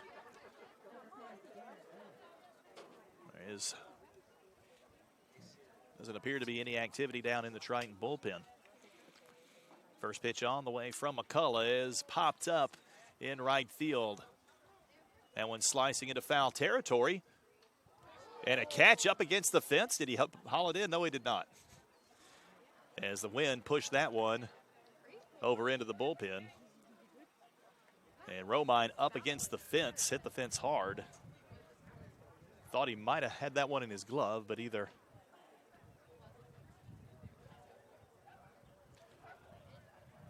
never got his hand on it or it popped out of his glove. That, if you can see it on the video stream, shows you how much the wind's in play here, pushing across the field. Normally that would have stayed in play. Nice breaking ball on 0-1 is on the outside corner for strike 2. Tampa contingent not overly happy with that call. It was close. But now Miller in an 0-2 hole. He was 2 for 2 with a walk. Here's the pitch way outside for ball 1. Miller's reached base safely all 3 times today, as has Bragg, the third batter due up this inning. Now the 1-2.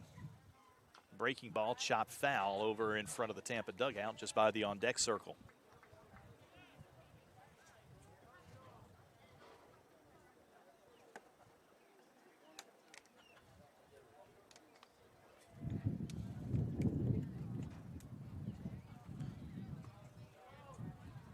Misses outside, count even at 2-2. Miller walked in his first at-bat, singled in his next 2. Dangerous spot in the order right here for Tampa. Certainly don't want to let the leadoff runner reach base here in the top of the 7th. McCullough's pitch count still getting up there. That one fouled off out of play. No question about that one being out of play. His count remains 2-2. McCullough was high this season in terms of number of pitches thrown. He went 127 on March 23rd in an 8-inning performance against Rollins. Here's the 2-2. Chopper down the third baseline, down to his knees, making the play is Torres. Throw to first, not in time, as Miller able to beat it out, hustling down the line. Glover made a good effort there at the stretch and scooped it out of the dirt, but Miller just beat that for his 3rd hit of the day. Tough play by Torres as he had to backhand that one down on his knees down the line. Oh, Miller now 3 for 3, and he's aboard to lead off the inning, bringing in the catcher, Servin. Servin 0 for 3 with a pair of strikeouts.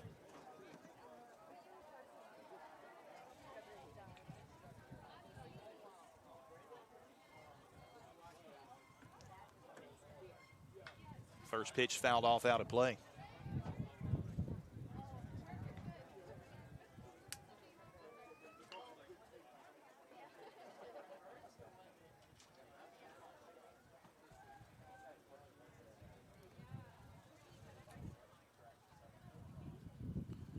Swinging and a miss on a nice breaking ball that drops down and in and ties him up. 0-2 the count.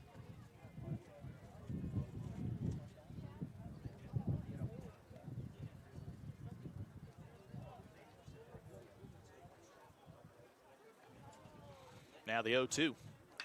Ground ball back up the middle. That's going to get through for a base hit as Servin is aboard for the first time today. And the Spartans now have runners at first and second with nobody out for the most dangerous bat in the lineup, Bragg.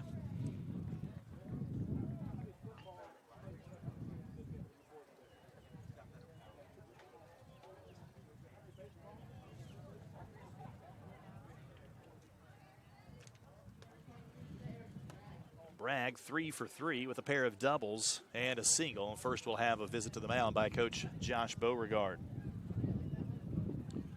There's some activity going on down in the Triton bullpen. Can't see a number, but based on the motion, that looks like it is Jared Salisbury, maybe.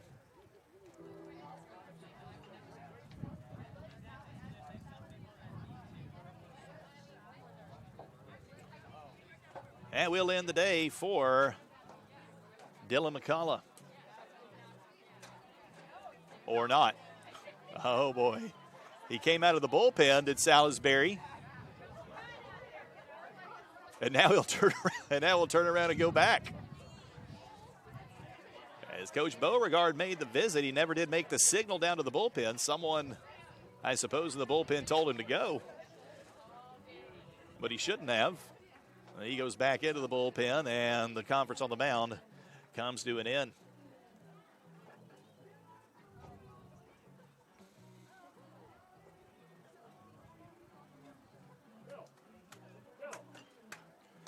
Let's see if McCullough can get out of the jam here. He's been able to pitch around so many already in the game.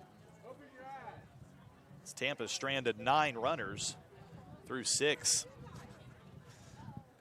But now Bragg comes to the plate with runners at first and second, nobody out. Bragg 15 home runs and 49 RBIs so far this season.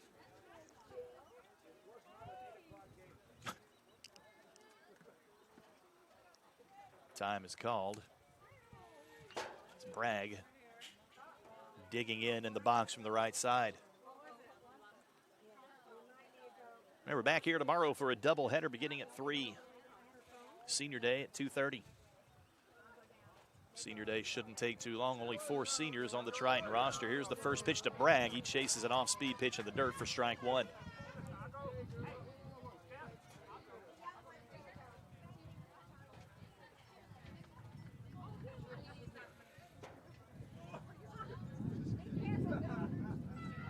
Miller leads from second, Servin from first, after their back-to-back singles to lead off the inning. The 0-1. Check swing, and he does go on another breaking ball downstairs for strike 2.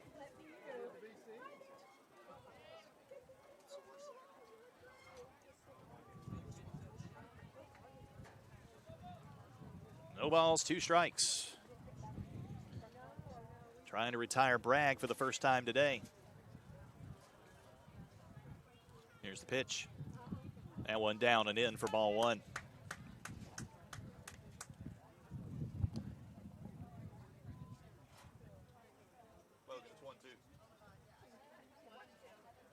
Scoreboard's right. Second pitch was a strike.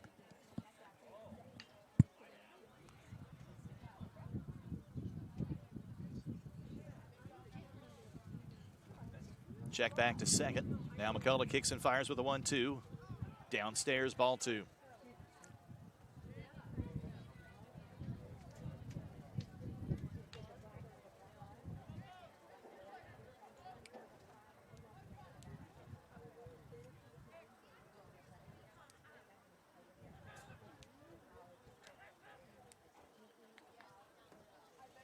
Bragg looking for his 4th hit of the game. Spartans have 9, 3 each from Miller and Bragg. Breaking ball as Bragg just gets a piece of it to stay alive. 2 runs on 9 hits for Tampa. Scored a run in the second and a run in the third. No runs on 4 hits for Eckerd.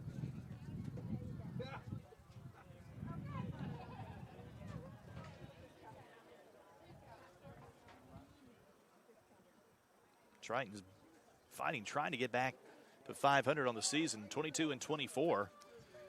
22-21 record on Sunday, but lost all games of a 3-game series at St. Leo on Sunday and Monday. Now the 2-2. Breaking ball fouled off, out of play.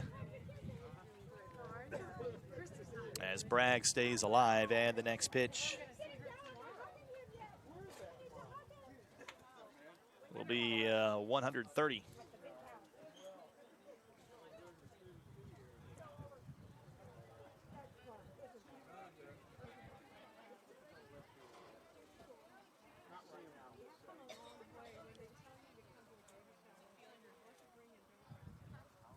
Swing and a miss on the 2-2 as Bragg retired for the first time today. Strikeout number 6 for McCullough, 1 gone.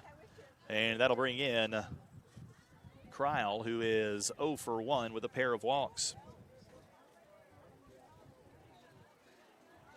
And that will bring an end to the day for McCullough. So a good way to finish the game for McCullough and to finish off his junior season with a strikeout of one of the top hitters in the conference. And McCullough should get a well-deserved hand as he prepares to leave the field. Great effort today from McCullough. Book's still open on him with the 2 runners on base. He goes 6 1/3. 9 hits allowed, 2 runs so far, 4 walks and 6 strikeouts. As Dillon will end the season, barring any relief appearances tomorrow, which I highly doubt will happen, with 113 strikeouts, 3rd most in a single season in Eckerd history. And now with Salisbury coming out of the bullpen, he should have come out this time, as he'll come in and relieve McCullough with 2 runners on and 1 out in the top of the 7th.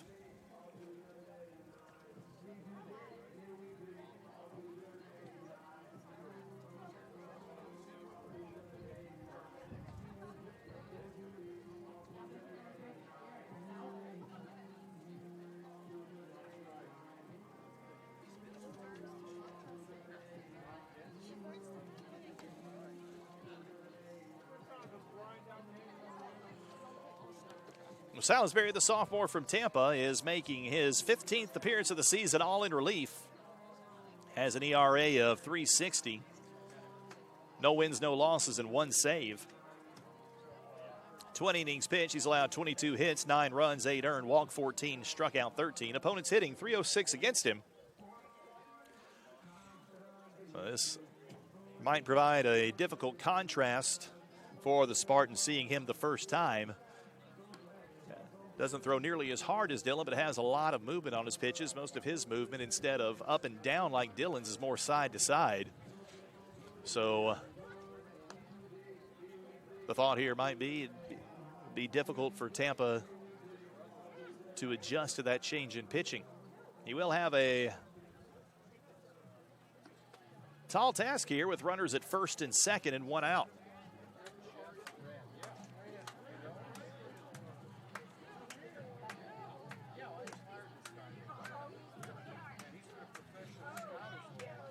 Unfortunately for Eckerd, one of the team's best relievers, probably, and one that's been the hottest over the last month of the season, Jack Ervolino, tweaked his arm on Monday at St. Leo, and he is shut down for the rest of the year, so he will not be available out of the bullpen this weekend.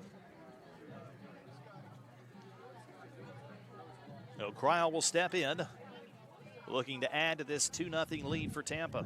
Spartans scored 1 in the second and 1 in the third. Been goose eggs across the board since, but Miller at second, serving at first.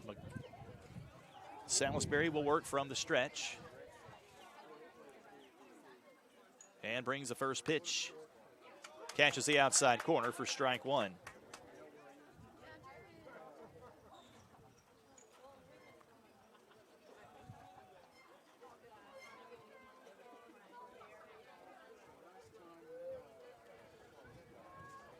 McCullough threw 130 pitches. That is the most of his career in a game.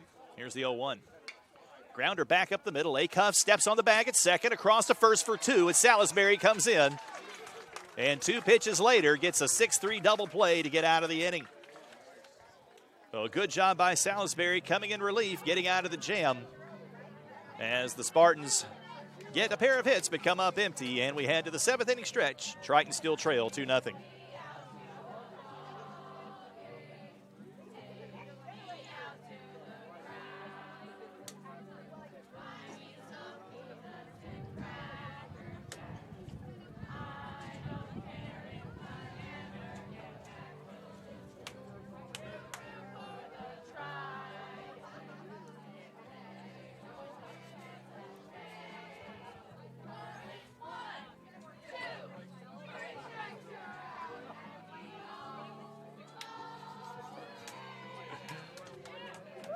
Triton softball team over to the right of us where we sit here having some fun with the 7th inning stretch here on Whiteout Night at the Turley Athletic Complex.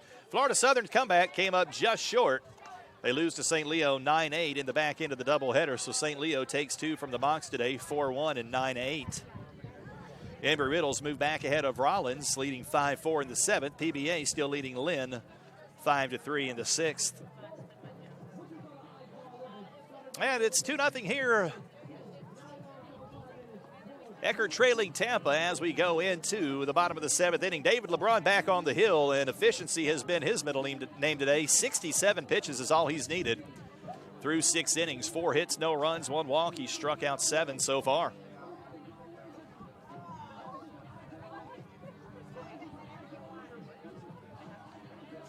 He'll face the 4, 5, and 6 hitters for the Tritons with Levitt Jr., Hyatt, and Lee Master if anyone gets on Torres. Hyatt, or rather Levitt Jr., 0 for 2.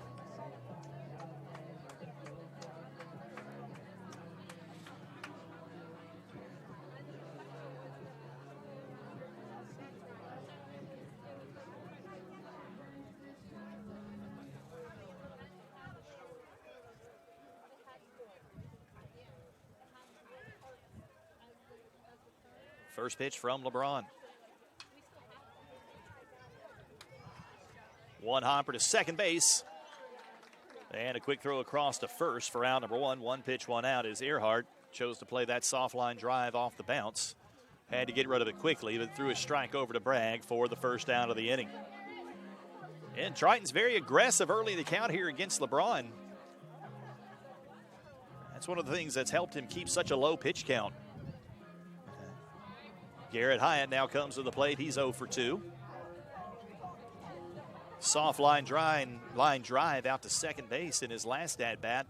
Just a few feet away from driving in the first run of the game with Calandra at third. As he takes the first pitch low for ball 1.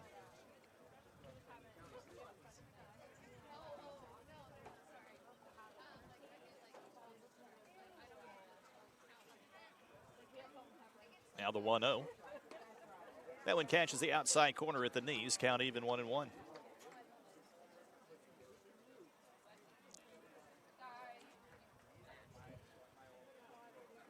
Tune in tomorrow for the first game. Got a bit of a treat for you. You'll be joined for the first hour of the game by longtime Triton baseball coach Skip Matthews. A high hop to Earhart at second base, and over to first it goes as Hyatt retired for the 3rd time today. He's got to head over to Tropicana Field for his role as the official scorer for the Tampa Bay Rays for their game tomorrow. But he'll be able to sit up here with us for about an hour on the broadcast and impart his many years of wisdom into the broadcast. He's in Shane Leemaster, 0 for 2 with a pair of strikeouts.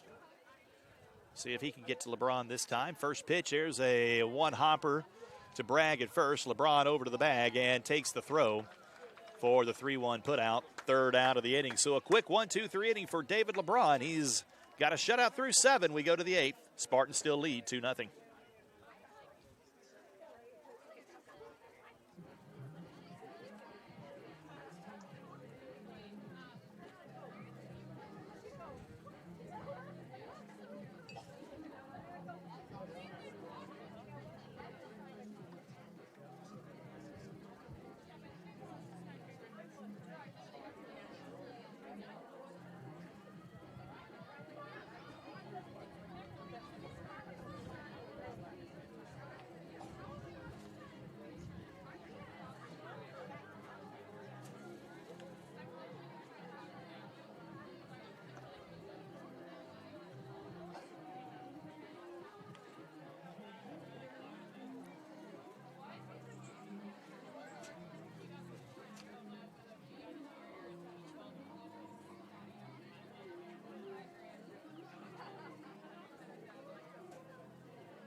Jared Salisbury back on the hill as we go to the top of the 8th inning. He'll face the bottom third of the order with Rivera, Smith, and Galley. If anyone gets on, it's DeTrinco, and back to the top of the order.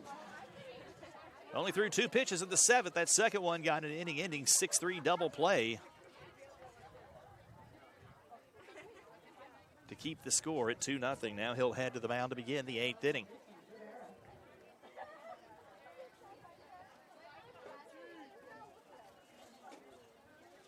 Rivera 0 for 2 with a pair of strikeouts. He's also laid down a sac bunt. First pitch on the way.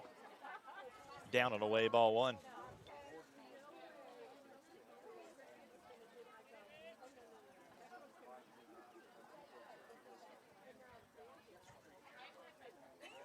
Now the 1-0. That's in on the inside corner for called strike 1.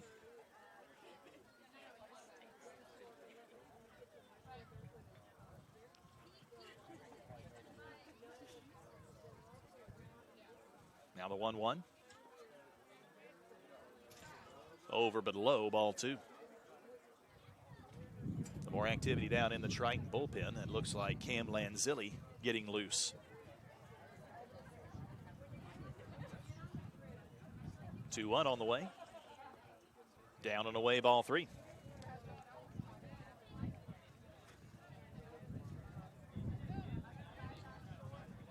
Sun's starting to set behind us on a beautiful Friday night here at the Turley Athletic Complex. Breeze has kept it feeling very, very nice out here. Misses high for ball 4. 5th walk of the game drawn by the Spartans, first issued by Salisbury. As Rivera is aboard to lead off the top of the 8th, that brings in Steven Smith. Smith 1 for 3. He singled in his last at-bat.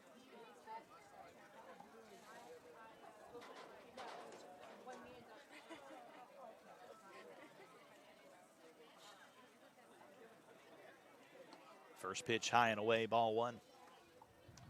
If Salisbury can coax another double play ball like he did last inning.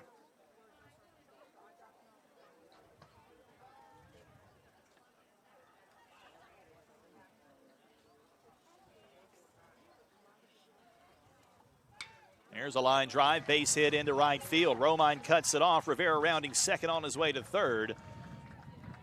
As the Tritons get the ball back in quickly, but now the Spartans have runners on the corners and nobody out.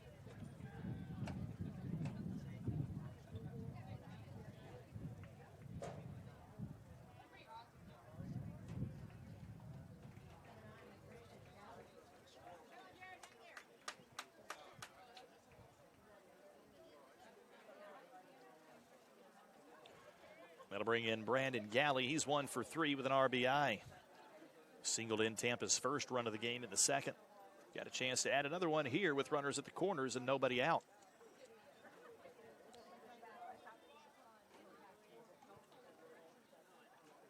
Ten hits now in the game for the Spartans. Here's the first pitch, chopped foul in front of the Spartan dugout.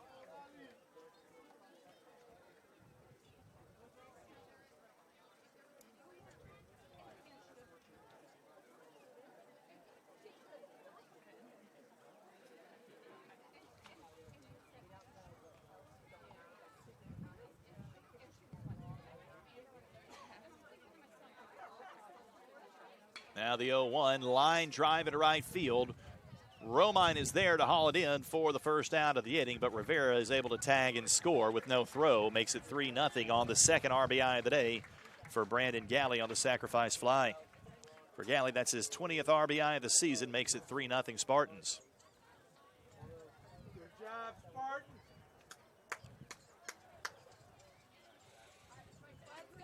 And back to the top of the order it goes now to Nick DeTringo. DeTringo 0 for 3 with a walk.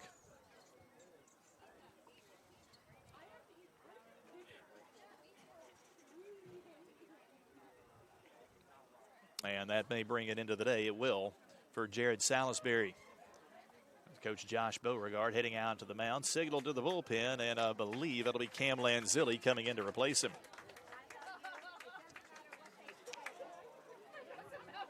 So Salisbury got Eckerd out of the jam in the 7th without a run, but the Spartans touched him up for a run here in the top of the 8th and still have a runner on base. with one out. It is Cam Lanzilli.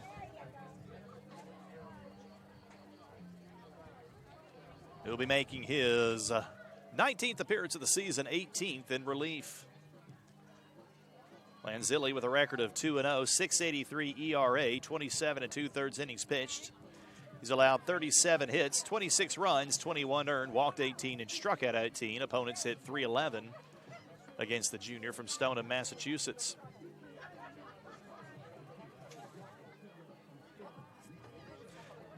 Palm Beach Atlantic has now stretched its lead over Lynn to 9-3 in the bottom of the sixth.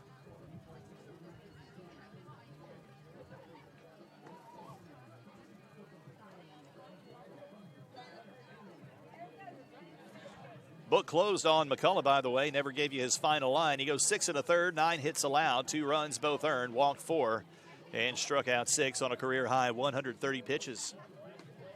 So he'll end his junior season ranking 3rd in Eckerd program history in strikeouts for a season with 113.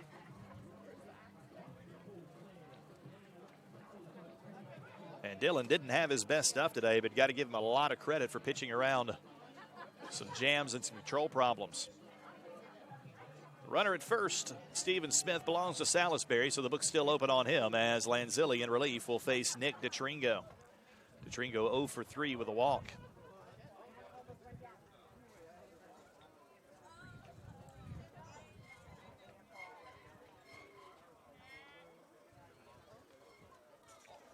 First pitch from the lefty is in for a called strike 1.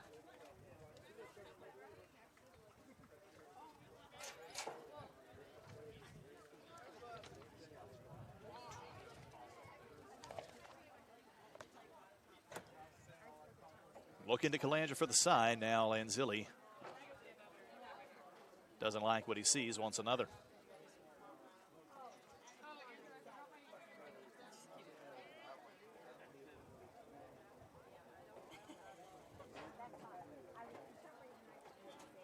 Now the 0-1 is low. Ball 1.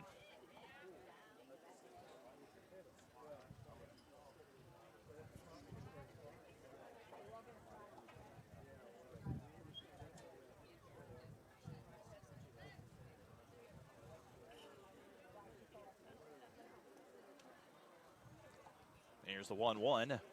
In at the knees, called strike 2.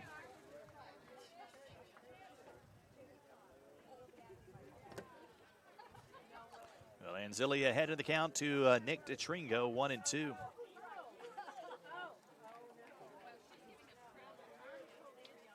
Strikeout, a double play ball here either would be nice for the Tritons. Time is called though as Calandra will head out to the mound and talk it over briefly with Lanzilli.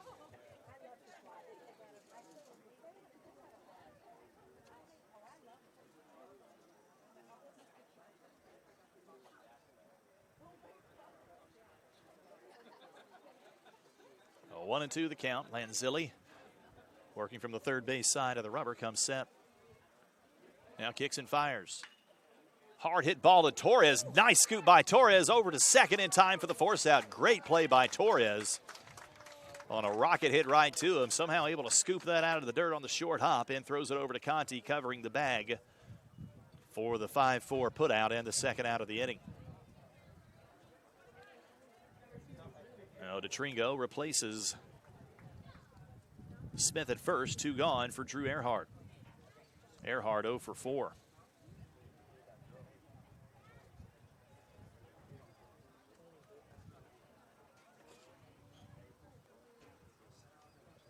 First pitch over but low for ball 1.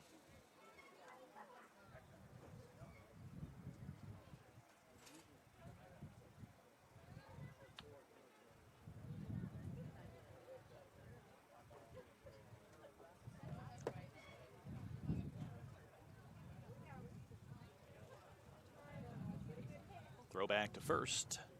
DeTringo back in safely, and Lanzilli just floated that one over there. No intention to try to pick him off, just keep him honest.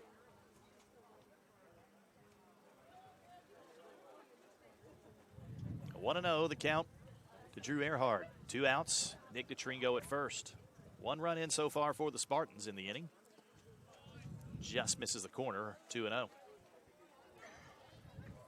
A walk and a single to lead off the inning, put runners at the corners. Galley's sac fly to right field. Brought in Rivera to make it 3-0.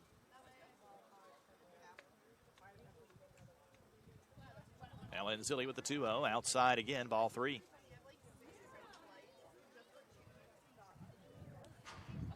Darren Miller, who's 3 for 3, waits on deck.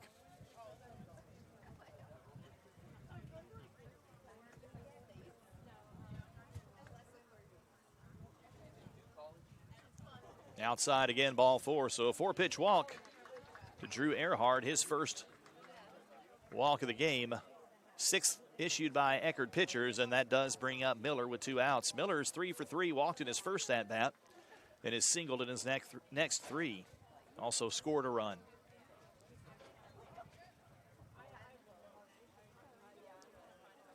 Mentioned Triton softball over to the right earlier during the 7th inning stretch. Congratulations should be extended to Nicole Van Gennep and Crystal Garcia. Both made first team all-conference, announced yesterday. First time for the Tritons to have 2 players make first team all-conference since '86. First year that the conference sponsored fast pitch softball. First pitch to Miller, called strike at the knees. Now the 0-1. Line drive, back up the middle, base hit.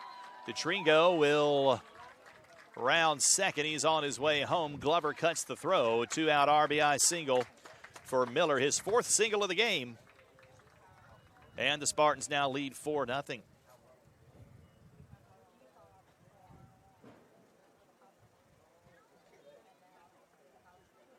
Now we'll close the book now on Salisbury. As he goes an inning, gives up 1 hit, 1 walk, 2 runs, both earned. Now Danny Servin at the plate with runners at first and second, still 2 out. Servin 1 for 4, pair of strikeouts. Check back to second by Lanzilli and misses way outside for ball 1.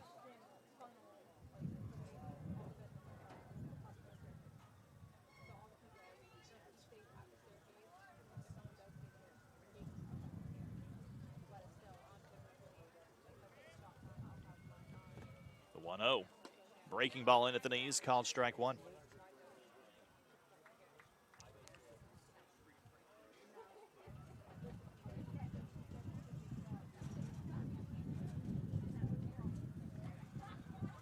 Ball and a strike with 2 outs in the inning. Spartans have scored 2. Doubled the lead now to 4-0. Chop foul behind home plate. Lanzilli out in front, 1-2.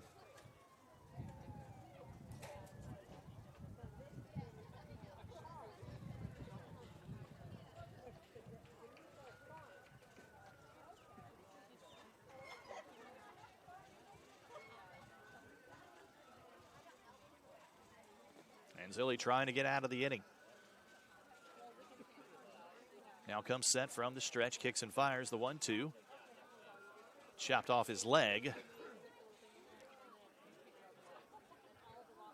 And the count remains 1-2.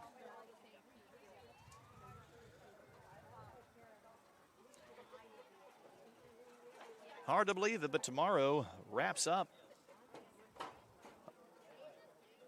the 2017-18 athletic year, with the exception of sailing, that still has nationals coming up at the end of May.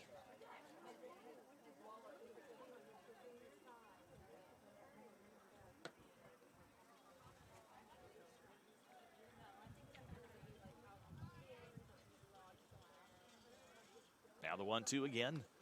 And again, Servin fouls that pitch off to stay alive. Servin 1 for 4, singled in his last at-bat. And with Earhart at second, 2 outs, another base hit here. Probably means another run.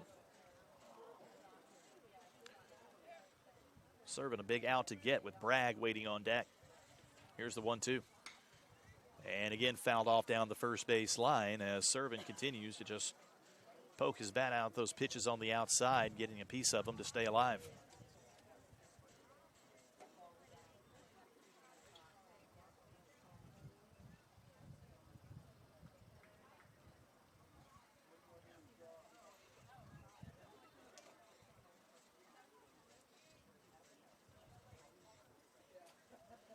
The 1-2 once more.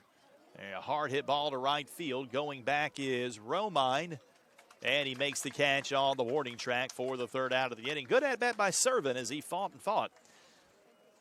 But Lanzilli finally retired him to bring it in to the top of the 8th inning. Not before the Spartans put 2 more on the board, though, and take a 4-0 lead now as we head to the bottom of inning number 8.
Bottom of the 8th inning coming up. It'll be Torres, Glover, and Romine due up for the Tritons as Hungry by the Wolf by Duran Duran plays over the PA system. That was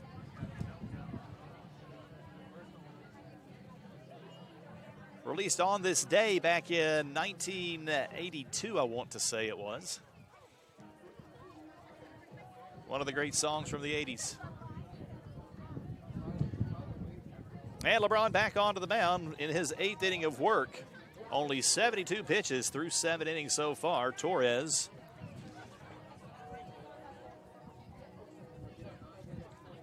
is 0 for 2 with a strikeout.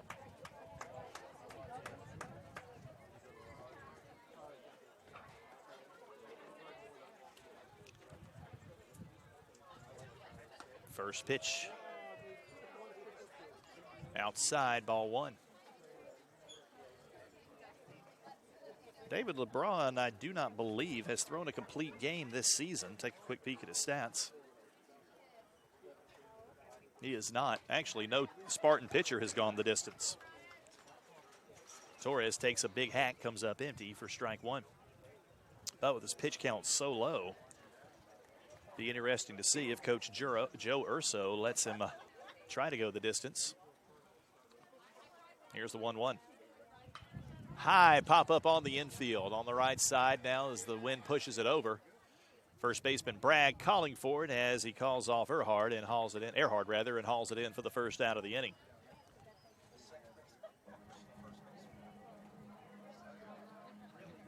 Torres 0 for 3 now, brings in Justin Glover. Glover's reached base safely in both of his previous plate appearances. He's walked and singled.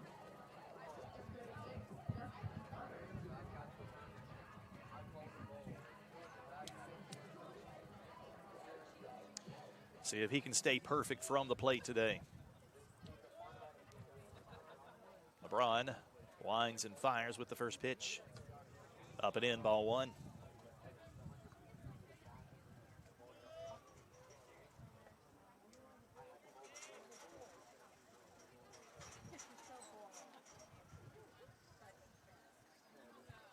Tritons have not been shut out so far this season, but they're facing one right now in the 8th. And Glover gets jammed, fouls that one off over our heads for strike 1.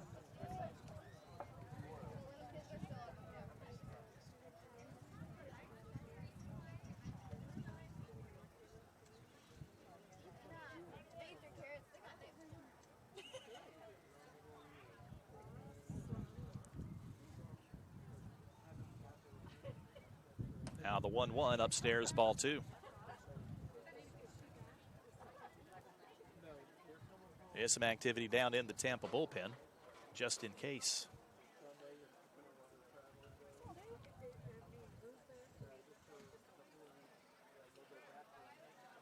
Now the 2-1 to Glover. Misses high, ball 3. LeBron's only walked one batter. It's been Glover, or it was Glover. They're back in the 3rd. Now Glover ahead in the count, 3-1 here.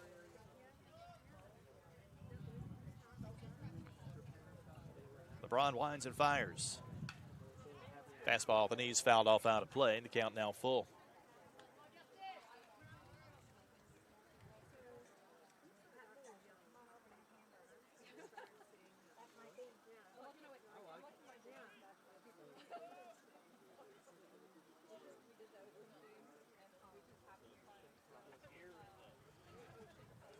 LeBron gets the sign from Servin, now steps off the rubber. And now calls Servin out to discuss it with him. Once again, 3 o'clock start time tomorrow for our doubleheader here from the Turley Athletic Complex. Have senior day at 2:30, honoring the 4 seniors on this year's roster. Now the payoff pitch from LeBron on the way. Swing and a miss, strike 3 as Glover chases one down to the zone and becomes LeBron's 8th strikeout victim of the day.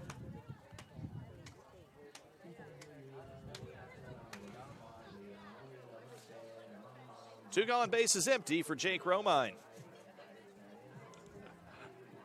Romine 0 for 2 with a strikeout. Struck out in his first at-bat and grounded into a 1-6-3 double play in his last at-bat in the 5th.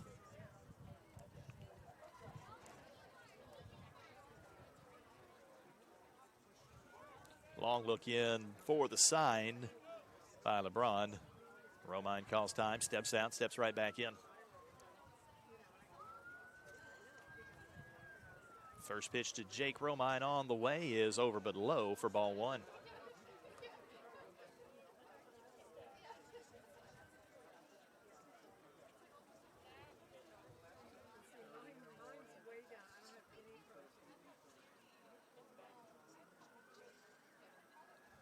Swing and a miss on the 1-0 as LeBron goes outside and Romine can't reach it. First at-bat, Romine struck out on 3 pitches. All of them similar to that one he just swung and missed at there. Same as that one as LeBron again goes outside and Romine can't catch up to it. 1-2.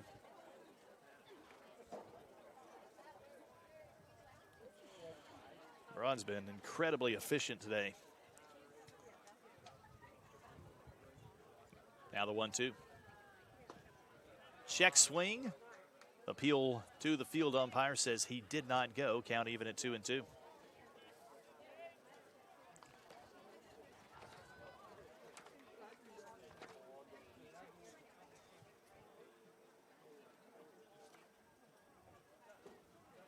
Two balls, 2 strikes, 2 outs, bases empty. Bottom 8. Here's the pitch. Called strike 3 on the inside corner. Romine down on strikes for the second time today. Strikeout number 9 for LeBron as he retires Eckerd in order in the bottom of the 8th. We head to the 9th. Spartans leading it 4-0.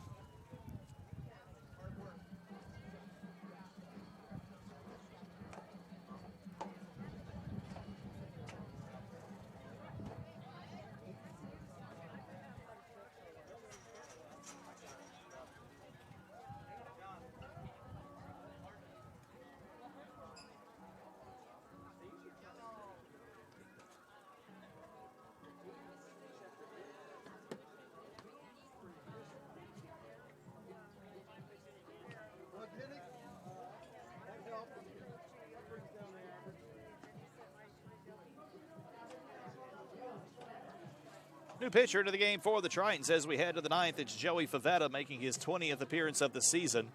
2 wins, 2 losses, ERA of 6, also 5 saves. In 24 innings pitched, he's allowed 19 hits, 17 runs, 16 earned, Walked 19, struck out 25. Opponents hitting just .221 against him.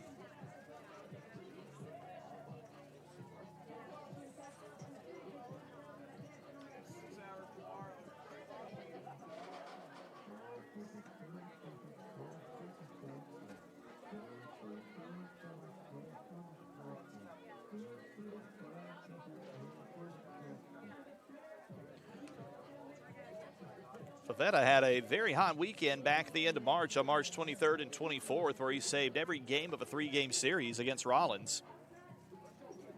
He's tied for the team lead in saves with 5. Actually, he leads the team in saves with 5. I don't know where he got tied for it. This obviously not a save situation. He'll just try to keep the Tampa bats quiet and give Eckerd a chance to make up the difference in the bottom of the 9th. He'll face the 5, 6, and 7 hitters in Bragg, Kryle, and Rivera if anyone gets on Smith. Bragg 3 for 4 today with a pair of doubles, a single, a run scored. Did strike out in his last at-bat against Dylan McCullough. So he is first time seeing someone other than McCullough.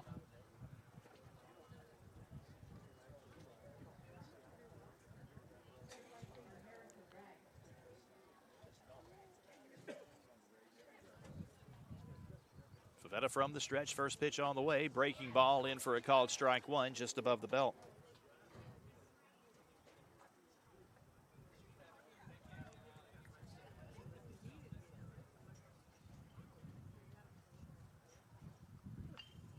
Oh, 1 misses high for ball 1.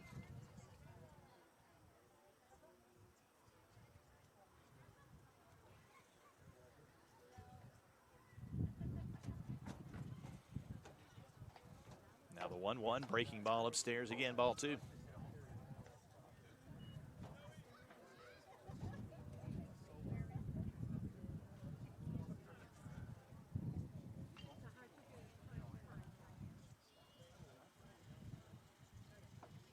Two, 1, swing and a miss. There's strike 2 as Favetta goes upstairs and Bragg chases.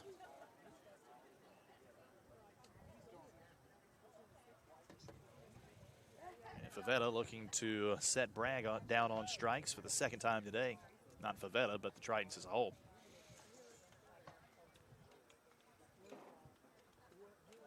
Time is called.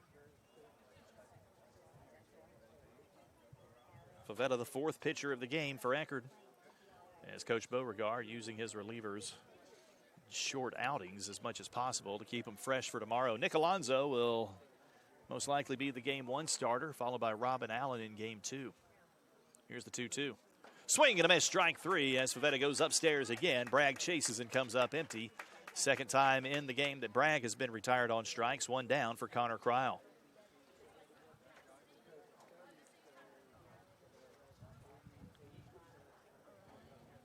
And Kryle 0 for 2 with a pair of walks.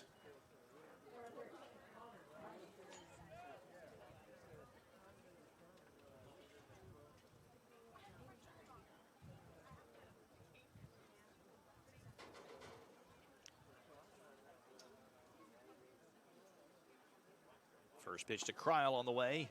Falls in at the knees for a called strike 1. Nice pitch there from Favetta. Another first pitch strike.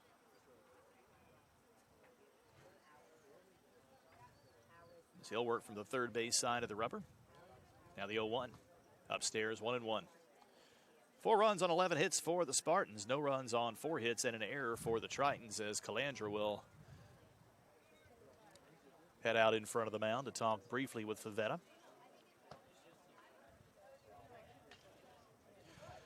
Tritons will have the top of the order due up in the bottom of the 9th.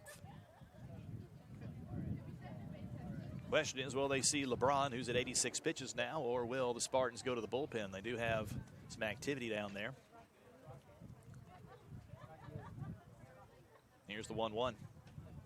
Up and in, ball 2. And too far away to see who that is throwing for Tampa, but they have some outstanding relievers, led by Mark McClare and Shane Bickle. Popped up in foul territory on the left field side. as Torres runs in just inside the coaching box on the third base side and hauls it in for out number 2. 2 up, 2 down as Crowell retired for the third time today. Brings in Richie Rivera. Rivera 0 for 2. He's laid down his sac bunt. He's struck out twice. He's also walked and scored a run. See if Avetta can get a 1-2-3 inning here. Send the Tritons to the bottom of the 9th. Still some work to do for Eckerd in the bottom of the inning. Nice pitch on the first offering. Comes in at the knees on the inside corner for a called strike 1.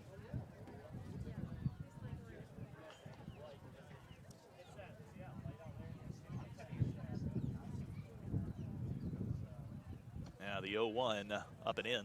Ball 1.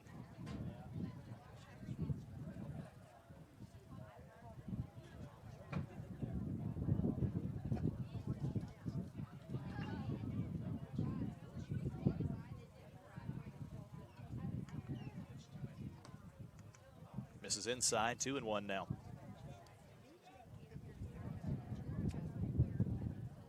Sun just about set behind us. We're 2 hours and 34 minutes into this game. Here's the 2-1. And the dirt, 3-1.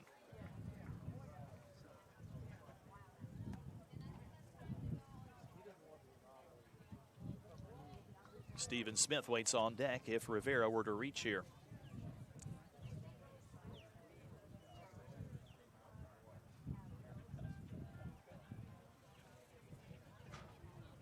Here's the 3-1, way upstairs, ball 4. So Rivera draws a 2-out walk, his second walk of the game. 7th issued by the Eckerd pitching staff, and that'll bring in Steven Smith. Smith 2 for 4. He's also struck out.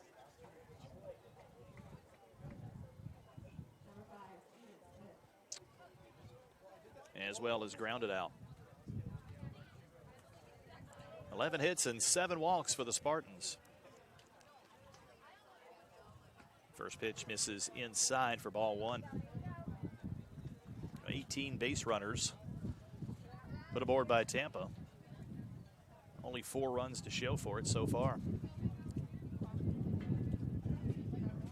Here comes the 1-0 runner going, and Calandra can't come up with the ball as he tries to move it from his glove to his throwing hand. That'll be a stolen base for Rivera. And the pitch was low for ball 2.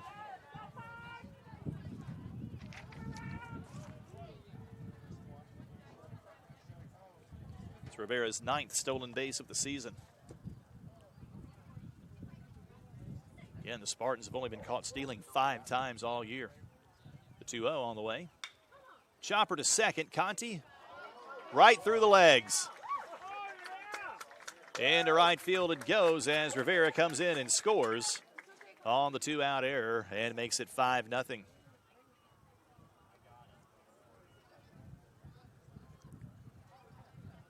Right there was Conti, but it went through the 5-hole.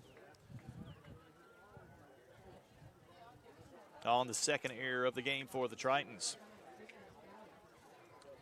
That brings in the shortstop Galley, who's 1 for 3 with a pair of RBIs. Drove in a run on a single in the second and had a sacrifice fly in the 8th. First pitch, top of the zone for a called strike.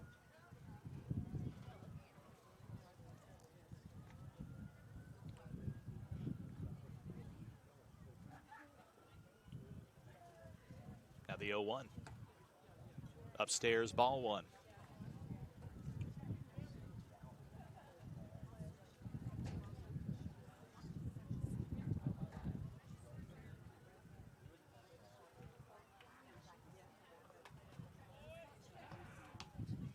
Pitch misses down and away for ball 2. Back pick attempt by Calandra.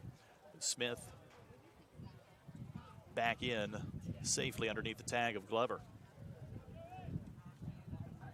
2-1 to Brandon Galley. The leadoff hitter, Nick DeTringo, waits on deck. 2-1, way upstairs, ball 3.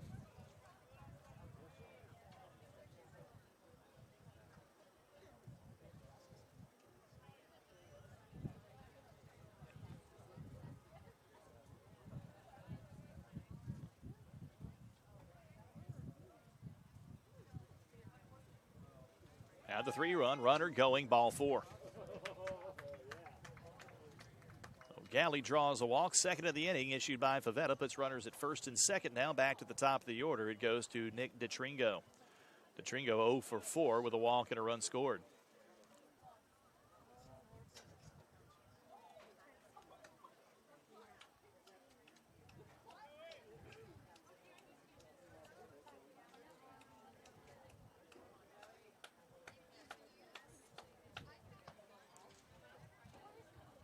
First pitch to DeTringo. Fastball in the inside corner for a called strike 1.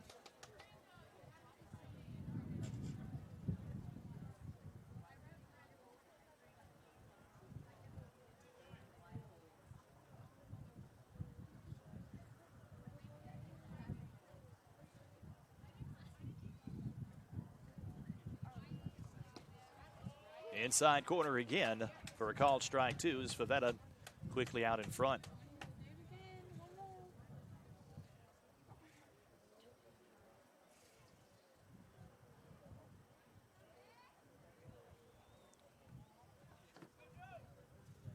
Smith leads from second, Galley from first. 0-2 count to DeTringo. Here's the pitch. A line drive into the gap in left center field. It's going to fall in for a base hit. Smith rounding third on his way in to score as Galley beats the throw to second, or rather to third. And DeTringo comes through with a 2-out RBI single. May give him a double on that as he did get to second base, although took it on the throw. Either way, it's a base hit and an RBI. 6-0 now. Still 2 outs of the inning for Drew Eckerd. Eckerd 0 for 4 with a walk. Runners at second and third. First pitch high for ball 1.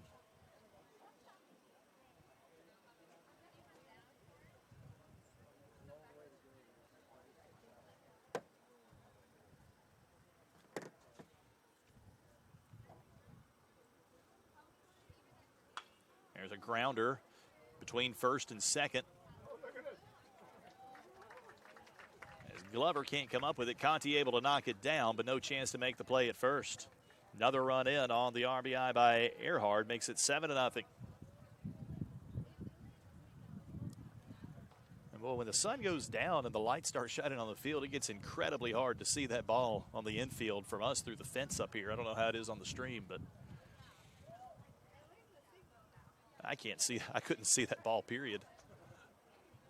I think it got underneath Glover. It obviously got underneath Glover. I think Conti was able to knock it down, but there was no chance to make the play at first. Well, it's an RBI single for Eckerd and ends the day for Joey Favetta.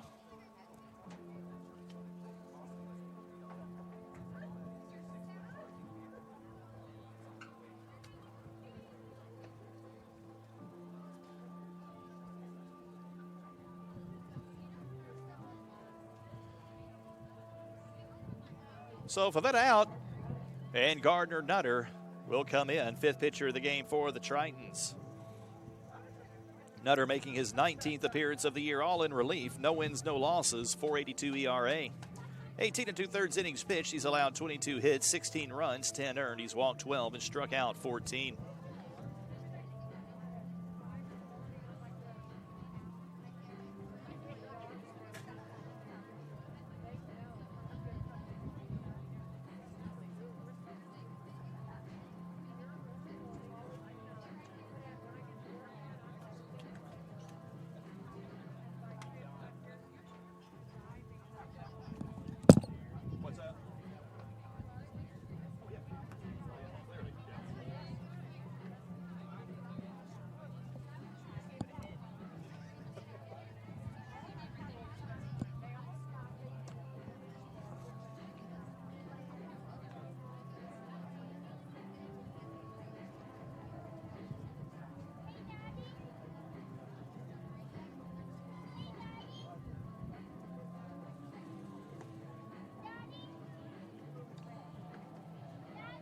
Oh, the Tritons trying to get out of the inning. All 3 runs scored this inning by the Spartans have come with 2 out. The first one came on a 2-out error on a ground ball that went through Conti's legs at second base. Then it's been a walk and back-to-back singles. As the Spartans now starting to blow this game open in the top of the 9th.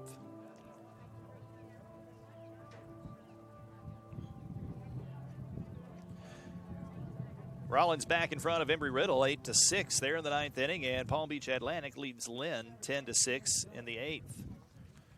Darren Miller at the plate. His perfect 4 for 4 today with a walk.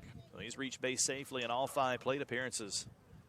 As a run scored and an RBI, first pitch catches the outside corner for a called strike one. Nutter will see if he can do what no other Triton has been able to do today, and that's retire Darren Miller.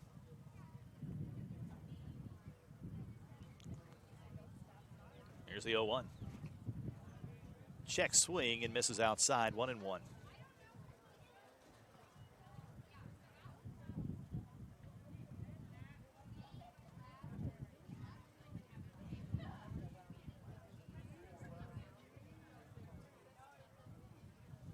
Swing and a miss for strike 2. Back pick attempt at first base, but Earhart slides back in safely. 2 balls, 2 strikes, or 1 ball, 2 strikes rather, with 2 outs in the inning.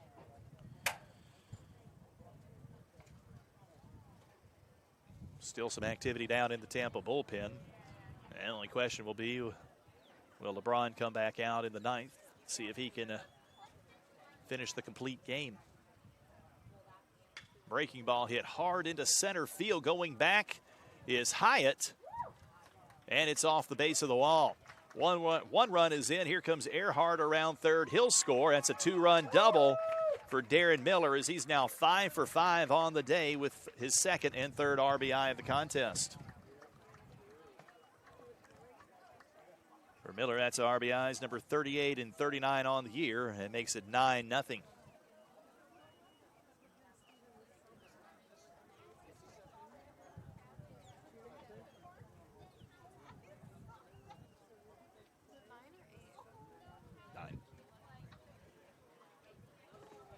They just scored 2 on that.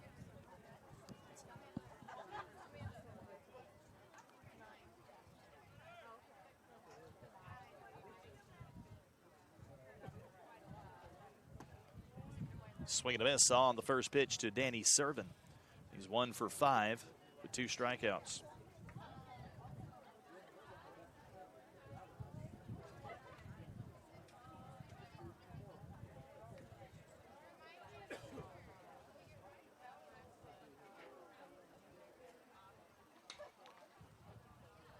Pokes that one to first base. Glover on one hop, fields it and takes it himself to the bag for the 3rd out of the inning. But not before the damage is done on 3 hits and an error.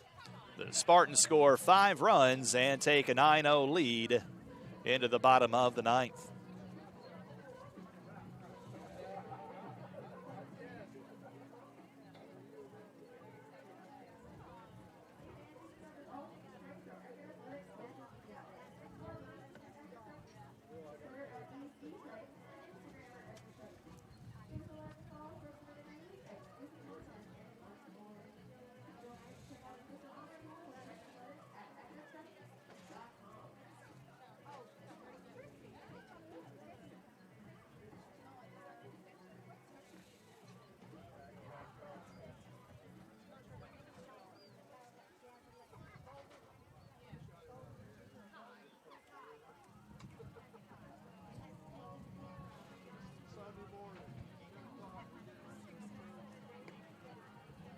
New pitcher to the game for Tampa. Now it's just a matter of picking up that number. That looks to be Cole Eckerd, who will be making his 13th appearance of the season. 7th in relief. He's got a record of 2-1, 32 2/3 innings pitched. He's given up 24 hits, 24 runs, 18 earned, walked 13, and struck out 33. As Tampa's streak of no complete games this season stays intact, even though LeBron probably easily could have finished the game. Only 86 pitches through eight innings. Outstanding performance by David LeBron, the reigning Sunshine State Conference Pitcher of the Year. Goes 8 innings, 4 hits, no runs, walks 1, and strikes out 9.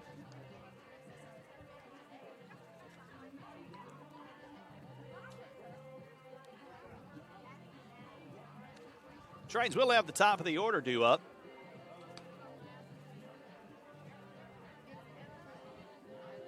But a lot of runs to make up. Spartans scored one in the second, one in the third. Then it was goose eggs across the board until the 8th.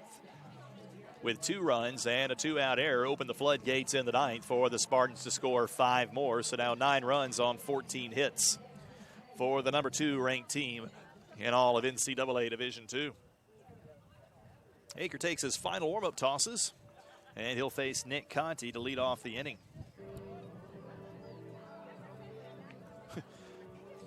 Eckerd, a 6'2 junior from Curtisville, North Carolina, transfer from the University of North Carolina.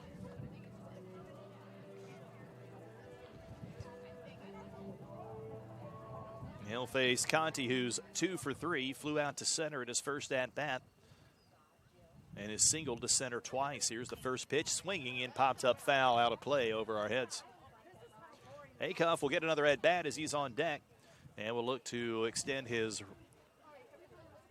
on-base streak to 27.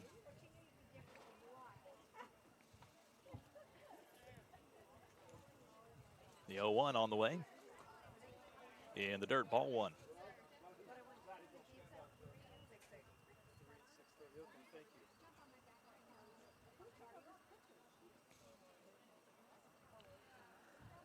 Eckerd with a 1-1. Conti fouls that back into the fence. Behind in the count now 1-2.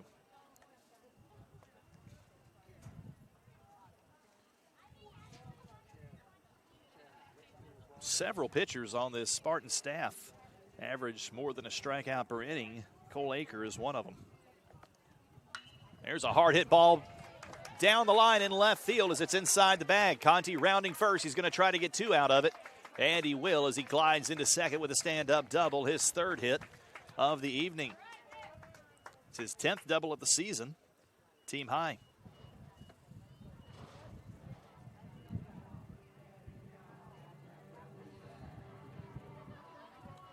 And that'll bring in Chase Acuff, 0 for 3 with a strikeout.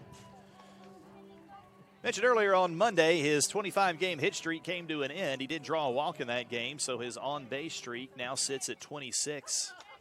And his last opportunity, most likely to extend it to 27, as he'll face Eckerd for the first time. Eckerd with a look back to second. First pitch on the way, over but low, ball 1, as the shortstop Galley not even fooling around with coming in behind Conti.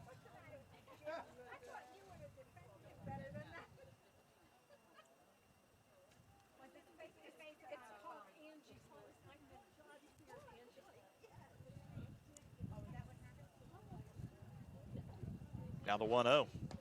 Down and away, ball 2.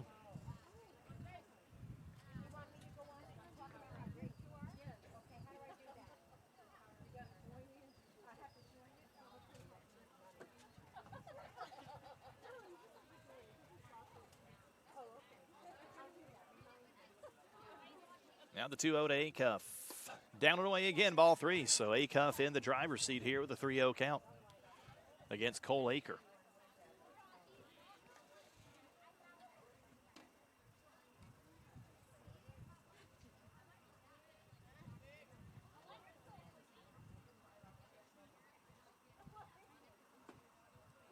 Acuff taking all the way. It's on the inside corner for a called strike 1.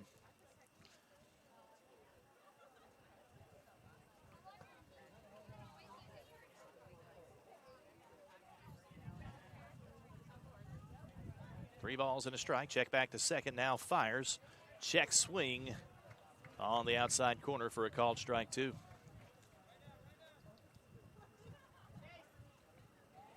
So after falling behind 3-0, Eckerd with 2 straight strikes has come back to run the count full. Conti leads from second. Here's the pitch, fouled off and out of play. Almost lands right in a group of white shirts over there for Triton on this whiteout night. Tritons have not been shut out this season. And Conti in scoring position with nobody out. See if Eckerd can keep that streak alive of not being shut out. Here's the payoff pitch. Called strike 3 on the outside corner. And in a very rare occurrence, Acuff has struck out twice in a game. Came into the game with only having struck out 5 times the entire season. A 1 gone for Mitch Calandra, as Acuff's on base streak will now come to an end at 26. Calandra 1 for 3 with a pair of strikeouts. He struck out in his first at-bat, then singled, and struck out again in his last. First pitch to Calandra is outside, ball 1.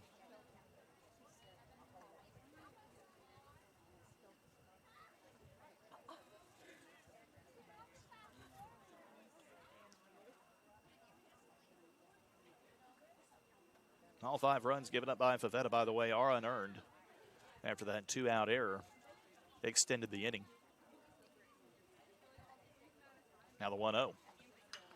Popped up on the right side of the field. That one drifting into foul territory. And a nice catch on the run by the first baseman, Bragg, as he once again called off Eckerd. 2 gone. And the Tritons down to their final out with Keith Levitt Jr. coming to the plate.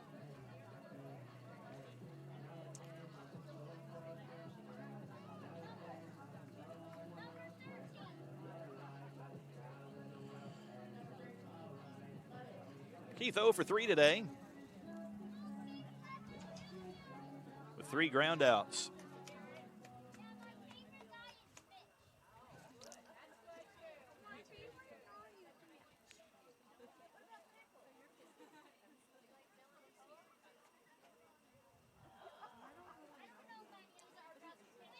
First pitch to Levitt, misses inside for ball 1.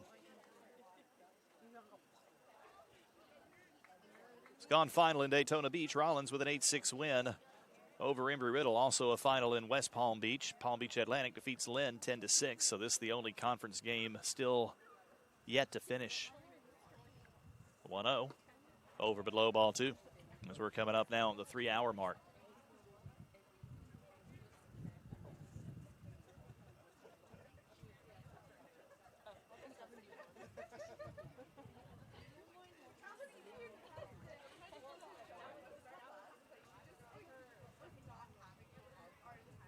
Eckerd with the 2-0. Chopper to first base. Fielded on the short hop by Bragg. He takes himself to the bag for out number 3, and that brings the game to an end as the number 2 Spartans take the opener by the final score of 9-0. 9 runs on 14 hits, no errors for the Spartans. No runs on 5 hits and 2 errors for the Tritons. Tampa got 1 in the second, 1 in the third, 2 in the 8th, and 5 in the 9th.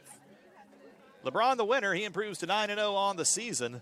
And McCullough takes the loss. He's now 4-3 on the year. McCullough does strike out 6, finishes the year with 113 strikeouts, ranking 3rd in single season history for Eckerd. Back here tomorrow with a pair starting at 3 o'clock.